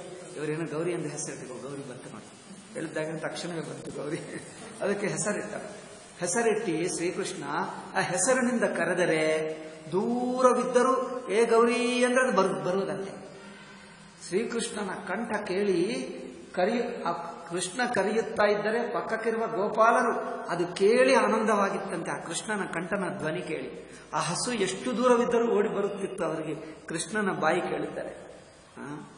ನಾನು ಇತ್ತೀಚೆಗೆ ಫೇಸ್ಬುಕ್ನಲ್ಲಿ ನೋಡಿದೆ, ಒಬ್ಬನು ಹಸುವಿಗೆ ಆ ಹಸುವನ್ನು ಕಾಯುವವನು, 10 ಹಸುಗಳಿವೆ. ಆ ಹಸುವಿಗೆ ಪೂರ್ವಜನ್ಮ ಸಂಬಂಧವೋ ಏನೋ, ಎಷ್ಟು ಆಶ್ಚರ್ಯ. ಫೇಸ್ಬುಕ್ನಲ್ಲಿ ನೋಡಬೇಕು. ಇತ್ತೀಚೆಗೆ ವಾರ ದಿವಸ ಆಯ್ತು, ಹಿಂದೆ ನೋಡಿದ್ದೀನಿ ನಾನು. ಯಾರೋ ಕಳಿಸಿದ್ದಾರೆ. ಆಶ್ಚರ್ಯ ಏನೆಂದರೆ, ಅವರನ್ನು ಯಾರಾದರೂ ಹೊಡೆಯುವಕ್ಕೆ ಹೋದರೆ ಆ 10 ಹಸುಗಳಲ್ಲಿ ಎಲ್ಲೋ ಇರಬಹುದು, ಅಲ್ಲಿಂದ ಓಡಿ ಬರ್ತದೆ. ಕಂಡು ಬರದಿದ್ದರೂ ಓಡಿ ಬರ್ತದೆ. ಇವನು ಸುಮ್ಮನೆ ಒಂದು ಸಲ ಆಟ ಆಡೋಣ ಎಂದು ಇವರು ಸುಮ್ಮನೆ ಹೊಡೆಯುವುದಕ್ಕೆ ಪ್ರಯತ್ನ ಮಾಡೋದು. ಸುಮ್ಮನೆ ಇವರ ಕೈಯಲ್ಲಿ ಏನಾದರೂ ಇದ್ದರೆ ಕಿತ್ಕೊಂಡು, ಇವರು ಊಟ ಮಾಡುವುದಕ್ಕೆ ಮಧ್ಯಾಹ್ನ ಊಟ ಮಾಡ್ತಾನಲ್ಲ ಹಾಕೊಂಡ್ರೆ ಇವರು ಅವರ ಕೈಯಲ್ಲಿ ಕಿತ್ಕೊಂಡು ಸುಮ್ಮನೆ ನಟಿಸಿದ್ದರು. ಅಲ್ಲಿ ಅಷ್ಟು ದೂರದಿಂದ ಹಸು ಓಡಿ ಬಂತು, ಇವರೆಲ್ಲ ಬಿಟ್ಟು ಓಡಿ ಹೋದರು. ಅಂದರೆ ಹಸುಗಳನ್ನು ಕಾಯುವವನನ್ನು ಆ ಹಸುವಿಗೆ ಎಷ್ಟು ಪ್ರೀತಿ ಅಂದರೆ, ಇವರಿಗೆ ಯಾರಾದರೂ ಹೊಡೆಯುವಕ್ಕೆ ಬಂದರೆ, ಇವರ ವಸ್ತು ಕಿತ್ತುಕೊಂಡರೆ, ಇವರ ಕೈಯಲ್ಲಿ ಕೋಲನ್ನು ಕಿತ್ತುಕೊಂಡ್ರೆ ತಕ್ಷಣವೇ ಬರುತ್ತದೆ. ತನ್ನ ಇದನ್ನು ಕೋಡುಗಳ ಕೊಂಬುಗಳನ್ನು ಆಡಿಸುತ್ತಾ ಬರುತ್ತದೆ ತಕ್ಷಣವೇ. ಇವರು ಓಡಿ ಹೋದರೆ ಬಿಡುತ್ತದೆ. ಅಂದರೆ ಇವರ ಮೇಲೆ ಎಷ್ಟು ಪ್ರೀತಿ ನೋಡಿ. ಹಸುಗಳಿಗೆ ಮನುಷ್ಯರನ್ನು ಗೊತ್ತು ಮಾಡುವಂತ ಸಾಮರ್ಥ್ಯ ಇರುತ್ತದೆ. ನೋಡ್ತಾರೆ, ಕಂಡು ಬಂದರೆ ಸಾಕು, ಅಲ್ಲಿ ಹತ್ತಿರಕ್ಕೆ ಹೋಗ್ತದೆ. ನೀವು ಅಲ್ಲಿಂದ ಏನಾದರೂ ನೀವು ಬಂದರೆ ಸಾಕು, ತಾನೇ ಎಲ್ಲಿಂದ ಹತ್ತಿರಕ್ಕೆ ಬಂದು ಬಿಡ್ತದೆ. ಅಂದ್ರೆ ಹಸುಗಳಿಗೆ ಅಷ್ಟು ಇದಿರ್ತದೆ. ಹಾಗೆ ಇವರು ನಾಮವಿಹಿ, ಅವರ ಹೆಸರಿಂದ ಕೇಳಿಬಿಟ್ಟರೆ ಎಲ್ಲರೂ ಹಸಾದರೂ ಓಡಿ ಬರುತ್ತಿತ್ತಂತೆ ನೋಡಿ. ಮೇಘ ಗಂಭೀರ ಯಾವಾಚ ನಾಮಭಿರ್ದೂರಗಾನ್ ಪಶೂನ್ ಕ್ವಚಿದಾಹ್ವಯಂತಿ ಪ್ರೀತ್ಯ ಗೋಗೋಪಾಲ ಮನೋಜ್ಞವಾದ ಮಧುರವಾದ ಕಂಠದಿಂದ ಶ್ರೀಕೃಷ್ಣ ಗೌರಿ ಎಂದು ಕರೆದರೆ ಗೋಪಾಲರಿಗೆ ಆನಂದ, ಪಕ್ಕಕ್ಕಿರುವ ಆ ಹಸುಗಳಿಗೆ ಆನಂದ ಓಡಿ ಬರುತ್ತಿತ್ತಂತೆ. ಚಕೋರ ಕ್ರೌಂಚ ಚಕ್ರಾಹ್ವ ಭಾರದ್ವಾಜಾಂಶ ಚಕೋರ ಪಕ್ಷಿ, ಕ್ರೌಂಚ ಪಕ್ಷಿ, ಚಕ್ರ ಪಕ್ಷಿ, ಭರದ್ವಾಜ ಪಕ್ಷಿ, ಬರ್ಹಿ, ನೆವಲು, ಇದೆಲ್ಲ ಅನುರೌತಿ ಸ್ಮ. ಅವುಗಳು ಹಾಡುತ್ತಿದ್ದರೆ ಶ್ರೀಕೃಷ್ಣ ಅವರಿಗೆ ಅನುಗುಣವಾಗಿ ಹಾಡುತ್ತಿದ್ದ. ಅವರು ಹೇಗೆ ಶಬ್ದ ಮಾಡಿದರೆ ತಾನು ಆಗ ಶಬ್ದ, ಒಂದೊಂದು ಪಕ್ಷಿ ಶಬ್ದ ತಾನು ಮಾಡೋದು. ಇದು ನೋಡಿ, ಸತ್ವಾನಾಂ ಭೀತವತ್ ವ್ಯಾಘ್ರಸಿಂಹ. ವ್ಯಾಘ್ರಸಿಂಹ ಅಂದ್ರೇನು? ಸಿಂಹ ಅಥವಾ ಹುಲಿ. ಸಿಂಹ ಹುಲಿಗಳ ಶಬ್ದದಿಂದ ಕೇಳಿ, ಅಯ್ಯೋ ಆ ಶಬ್ದ ಕೇಳಿಸಿದ್ರೆ ಹೆದರ್ಕೊಂಡು ಬಿಡ್ತಾನೆ ನೋಡಿ. ಕೃಷ್ಣ ನಿಜವಾಗಿ ಆ ಹುಲಿ ಶಬ್ದ ಕೇಳಿಸಿದಂತೆ ಕೇಳಿ, ಅಯ್ಯೋ ಹುಲಿ ಶಬ್ದ ಆಯಿತು ಎಂದು ಹೆದರ್ಕೊಂಡು ಓಡಿ ಹೋಗುವುದಂತೆ. ಎಲ್ಲರೂ ಮಿಕ್ಕ ಮಕ್ಕಳೆಲ್ಲ ಕೃಷ್ಣನ ಜೊತೆಗೆ ಓಡಿ ಎಲ್ಲೋ ಗುಹೆಯಲ್ಲೋ ಮರ ಕೆಳಗೋ ಹತ್ತಿ ಏನು ಮುಚ್ಚಿಕೊಂಡು ಇರುವುದು. ಈಗ ಇಂಥದ್ದು ಆಟ ಆಡುವುದು ಭೀತವತ್ತು, ಹೆದರ್ಕೊಂಡ ಹಾಗೆ. ಇದೆಲ್ಲ ಹೇಳಿ ನಡ್ತಾನೆ. ಕ್ವಚಿತ್ ಕ್ರೀಡಾ ಪರಿಶ್ರಾಂತಂ. ಬಲರಾಮ ಈಗ ಆಟ ಆಡಿ ಪಾಪ ಅವರಿಗೆ ಸುಸ್ತಿ ಆದರೆ ಏನಾಗ್ತಿದ್ದ? ಸುಸ್ತಿ ಹೇಳ್ತಾರೆ, ಸುಸ್ತಾದರೆ ಏನು? ಗೋಪೋತ್ಸಂಗೋಪ ಬರ್ಹಣಂ. ಅಲ್ಲಿ ಹೋಗಿ ಒಂದು ಕಡೆ ಸ್ವಲ್ಪ ಹೊತ್ತು ಮಲ್ಕೊಳ್ತಿದ್ದಾನೆ. ಏನು ಸ್ವಲ್ಪ ಅರ್ಧ ಗಂಟೆ 10 ನಿಮಿಷ, ಕಾಲು ಗಂಟೆ ಮಲ್ಕೊಂಡಾಗ ಏನಿಗೆ ತಲೆಗೆ ಒಂದು ದಿಂಬು ಬೇಕಲ್ಲವೇ? ಒಂದು ಗೋಪಾಲನ ಅವರ ಏನು ತೊಡೆಯನ್ನೇ ದಿಂಬಾಗಿ ಮಾಡಿಕೊಂಡು ಅಲ್ಲಿ ಮಲ್ಕೊಂಡ. ಗೋಪೋತ್ಸಂಗ ಬರ್ಹಣಂ ಸ್ವಯಂ ವಿಶ್ರಮಯತ್ಯಾರ್ಯಂ. ತಾನು ಹೋಗಿ ಅಲ್ಲಿ ಒಂದು ಎಲೆಗಳು ತಂದು ಅವರಿಗೆ ಏನು ಬೀಸನಿಗೆ ಬೇಯಿಸುತ್ತಾ ಇದ್ದಾನೆ ಶ್ರೀಕೃಷ್ಣ. ಪಾದ ಸಂಭಾವನಾದಿಭಿ. ಪಾದ ಸಂಭಾವನ ಅಂದರೆ ಕಾಲುಗಳನ್ನು ಒತ್ತುವುದು. ಶ್ರೀಕೃಷ್ಣ ಹೋಗಿ ಬಲರಾಮನಿಗೆ ಕಾಲು ಹತ್ತುತ್ತಾ ಅವನು ಬಲರಾಮ ಪಾಪ ತುಂಬಾ ಸುಸ್ತಿ ಆಯ್ತು ಮಲ್ಕೊಂಡು ಬಿಟ್ಟ. ಅವರು ಪಾದ ಒತ್ತುವುದು, ಇನ್ನೊಬ್ಬರು ಬಂದು ಅವರಿಗೆ ಬೀಸುವುದು. ಇದೆಲ್ಲ ನೃತ್ಯತೋ ಗಾಯತಃ ಕ್ವಾಪಿ. ಕೆಲವೊಮ್ಮೆ ಹಾಡುತ್ತಾನೆ, ಕೆಲವೊಮ್ಮೆ ನೃತ್ಯ ಮಾಡುತ್ತಾನೆ ಶ್ರೀಕೃಷ್ಣ. ವಲ್ಗತೋ ಯುದ್ಧತೋ ಮಿತಃ. ಮಿಕ್ಕ ಜನರೆಲ್ಲ ಯುದ್ಧ ಕುಸ್ತಿ ಮಾಡ್ತಾರಲ್ಲ, ಕುಸ್ತಿ ಮಾಡ್ತಾರೆ, ಆಟ ಆಡ್ತಾರೆ, ಓಡಿ ಹೋಗ್ತಾರೆ, ಏನೇನು ಮಾಡ್ತಾರೆ. ಮಾಡಿದ್ದಾಗ ಗೃಹೀತ ಹಸ್ತೌ ಗೋಪಾಲಾನ್ ಹಸಂತೌ ಪ್ರಶಂಸತು. ಈಗ ಕುಸ್ತಿ ಆಡುತ್ತಾ, ಆಟ ಆಡುತ್ತಾ, ನೃತ್ಯ ಆಡುತ್ತಾ ಅವರ ಕೈಯನ್ನು ಹಿಡ್ಕೊಂಡು ತಾನು ನೃತ್ಯ ಮಾಡುವುದು, ಕೈಯಲ್ಲಿ ಹಿಡ್ಕೊಂಡು ಓಡಿ ಹೋಗೋದು. ಅದರಿಂದ ಗೋಪಾಲರಿಗೂ ಅದು ಅವರ ಜೊತೆಗೆ ಹಾಗೆ ಮಾಡ್ತಾರೆ. ಹೀಗೆ ಇಲ್ಲ ನಗುತ್ತಾ ಪ್ರಶಂಸೆ ಮಾಡುತ್ತಾ ಲೀಲೆ ಮಾಡ್ತಾ ಇದ್ದಾನೆ. ಕ್ವಚಿತ್ ಪಲ್ಲವ ತಲ್ಪೇಶು ಯುದ್ಧ ಶ್ರಮ ಕರ್ಷಿತ ವೃಕ್ಷ ಮೂಲಾಶ್ರಯಶ್ಚೇತೆ ಗೋಪೋತ್ಸಂಗೋಪ ಬರ್ಹಣ. ಕೆಲವೊಮ್ಮೆ ತನಗೆ ಸುಸ್ತಿ ಆಯಿತಂದ್ರೆ ಹೋಗಿ ಒಂದು ಗೋಪಾಲನ ಆ ತೊಡೆ ಮೇಲೆ ಮಲ್ಕೊಂಡು ಇರುತ್ತಿದ್ದಾನಂತೆ. ಹೀಗೆ ಪಾದ ಸಂವಾಹನಂಚಕ್ರು ಕೇಚಿತ್ ತಸ್ಯ ಮಹಾತ್ಮನಃ. ಯಾರೋ ಬಂದು ಶ್ರೀಕೃಷ್ಣನ ಪಾದವನ್ನೇ ಏನ್ ಮಾಡುವುದು? ಒತ್ತುವುದು. ಮಾಡಿದ್ದಾರೆ ಸಂವಹನ. ಅಪರೇ ಹತ ಪಾಪ್ಮಾನೋ ವ್ಯಜನೈ ಸಮಬೀಜಯನ್. ಕೆಲವರು ಪುಣ್ಯಾತ್ಮರು ಒಳ್ಳೆಯ ಒಂದು ಎಲೆ ತಗೊಂಡು ಬಂದು ಅವ್ರಿಗೆ ಬೀಸಲಿಗೆ ಮಾಡಿದ್ದಾರೆ ಶ್ರೀಕೃಷ್ಣನ್ಗೂ. ಅನ್ಯೇ ತದನು ರೂಪಾಣಿ ಮನೋಜ್ಞಾನಿ ಮಹಾತ್ಮನಃ ಗಾಯಂತಿ ಸ್ಮ ಮಹಾರಾಜ ಸ್ನೇಹ ವಿಕ್ಲಿನ್ನ ಧಿಯಶ್ಚನೈ. ಹೀಗೆ ಶ್ರೀಕೃಷ್ಣನ ಮೇಲೆ ಅತ್ಯಂತ ಪ್ರೇಮದಿಂದ ನಾವು ಯಾರು, ಎಲ್ಲಿದ್ದೇವೆ, ದೇಶ, ಕಾಲ, ನಾವು ಯಾವ ದೇಶದಲ್ಲಿದ್ದೀವಿ, ಯಾವ ಕಾಲದಲ್ಲಿದ್ದೀವಿ, ಹಗಲ ರಾತ್ರ, ಯಾವ ಲೋಕ, ಯಾವ ತಿಥಿ, ಯಾವ ಮಾಸ ಎಲ್ಲ ಮರೆತು ಹೋದ. ನಾವು ಯಾರು ಎನ್ನುವುದು ಮರೆತು ಹೋದರವರು. ಕೇವಲ ಕೃಷ್ಣ ಲೀಲೆಯಲ್ಲೇ ಮುಳುಗಿ ಮುಳುಗಿ ಮುಳುಗಿ ಒಂದು ವೈಕುಂಠಾನುಭವ ಅವರಿಗೆ ಬಂದು ಬಿಟ್ಟಿತ್ತಂತೆ. ಏವಂ ನಿಗೂಢಾತ್ಮಗತಿ. ಇದು ನೋಡಿ, ಇದೀಗ ವಿಚಿತ್ರ. ಮಿಕ್ಕ ದಿನದ ಅನ್ಸುತ್ತದೆ ಏನಪ್ಪ ಸಾಮಾನ್ಯ ಮನುಷ್ಯ ಅಲ್ಲ, ಇದು ಮನುಷ್ಯ ರೂಪದಿಂದ ತನ್ನ ಭಗವದ್ ರೂಪ, ಆ ಭಗವದ್ ರೂಪವನ್ನು ಮುಚ್ಚಿಕೊಂಡು, ಮುಚ್ಚಿದ್ದು ಏನು ಮೇಲಿಂದ ಮನುಷ್ಯ ರೂಪ, ಒಳಗೆ ಮಾತ್ರ ಸಾಕ್ಷಾತ್ ಪರಮಾತ್ಮೆ. ನಿಗೂಢ ಮುಚ್ಚಿಂದು ಸ್ವಮಾಯಯ, ತನ್ನ ಮಾಯೆಯಿಂದ ಮುಚ್ಚಿಕೊಂಡು ಇಲ್ಲಿದ್ದಾನೆ. ಗೋಪಾತ್ಮಜತ್ವಂ ಚರಿತೈರ್ವಿಡಂಬಯನ್. ಒಂದು ಗೋಪಾಲ, ಸಾಮಾನ್ಯ ಗೋಪಾಲನ ರೂಪದಲ್ಲಿ ಇದ್ದು ಲೀಲೆ ಮಾಡ್ತಾ ಇದ್ದಾನೆ. ಆ ಮಾಡುವವನು, ಒಳಗೆ ಇರುವವನು ಸಾಕ್ಷಾತ್ ಪರಮಾತ್ಮ, ಹೊರಗೆ ಮಾತ್ರ ಮನುಷ್ಯ ರೂಪ ಇದೆ ಅಷ್ಟೇ. ರೇಮೇ ರಮಾ ಲಲಿತ ಪಾದ ಪಲ್ಲವೋ ಪ್ರಾಮ್ಯೈ ಸಮಂ ಗ್ರಾಮ್ಯವದಿ ಸಚೇಷ್ಟಿತ. ಸಣ್ಣ ಮಕ್ಕಳ ಜೊತೆಗೆ ಹಳ್ಳಿ ಜನರ ಹಾಗೆ, ಹಳ್ಳಿ ಜನರ ಜೊತೆಗೆ ಹಳ್ಳಿ ಜನರ ಹಾಗೇನೆ ಅವರ ಜೊತೆಗೆ ಸೇರಿಕೊಂಡು ಅವರಲ್ಲೇ ಮುಳುಗಿ ಹೋಗಿ ಇರ್ತಾರೆ. ಇಂಥದ್ದು ಲೀಲೆ ಮಾಡುತ್ತಾ ಇರುವಾಗ ಆಗಾಗ ಒಂದು ಚೂರು ಭಗವಂತನ ರೂಪವಾದ ದಿವ್ಯ ಅಮಾನುಷ ರೂಪ, ಅತಿಮಾನುಷ. ಅತಿಮಾನುಷ ಅಂದ್ರೆ ಮನುಷ್ಯರು ದೇವತರಿಗಿಂತ ಹೆಚ್ಚಿನವಾದದ್ದು ಆಗಾಗ ಸ್ವಲ್ಪ ಸ್ವಲ್ಪ ತೋರಿಸ್ತಾರೆ. ಹೆಚ್ಚಿನ ಸಮಯ ಮುಚ್ಚಿ ಸಾಮಾನ್ಯ ಮನುಷ್ಯ ಹಾಗಿರ್ತಾನೆ. ಯಾವಾಗಲೂ ಒಂದು ಸಲ ಯಾರೋ ಅಸುರ ಬಂದ, ಯಾವುದೋ ಹೆಬ್ಬಾವು ಬಂದ ಅಂದ್ರೆ ಆವಾಗ ತೋರಿಸ್ತಾನೆ, ಸ್ವಲ್ಪ ಹೊತ್ತು ತೋರಿಸ್ತಾನೆ, ಮತ್ತೆ ಮುಚ್ಚಿಬಿಟ್ಟು ಮನುಷ್ಯನ ಹಾಗಿರ್ತಾನೆ. ಅದು ಹೀಗೆ ಶ್ರೀಕೃಷ್ಣ ಮಾಡುತ್ತಾ ಇದ್ದ. ಆಯ್ತಾ? ಮತ್ತೆ ಇವತ್ತು ಸಾಕು, ಇಷ್ಟುವರೆಗೆ ನಾನು ಓದಿದ್ದೀನಿ. ಮಿಕ್ಕ ಶ್ಲೋಕಗಳು ನಾಳೆ ಓದೋಣ. ಈಗ ಇಷ್ಟರಲ್ಲೇ ಧೇನುಕಾಸುರ ಬರ್ತಾನೆ. ಧೇನುಕಾಸುರ ಸಂಹಾರ ಮಾಡಿ ಈಗ ಕಾಲಿಂದಿ ಹತ್ತಿರಕ್ಕೆ ಹೋದರೆ ಎಲ್ಲ ನೀರು ಕುಡಿದು ಬಿಡುತ್ತಾರೆ, ಅದಾಗಬೇಕು. ಈಗ ಧೇನುಕಾಸುರ ಸಂಹಾರ, ಕಾಲಿಂದಿ ನೀರು ಕುಡಿಯುವುದು, ವಿಷ ನೀರು ಕುಡಿದು ಎಲ್ಲರೂ ಪ್ರಾಣ ಬಿಡುವುದು, ಆ ಎರಡು ಘಟನೆಗಳು ನಾಳೆ ಹೇಳೋಣ. ಓಂ ಶಾಂತಿ ಶಾಂತಿ ಶಾಂತಿ. ಹರಿ ಓಂ ಶ್ರೀ ಗುರು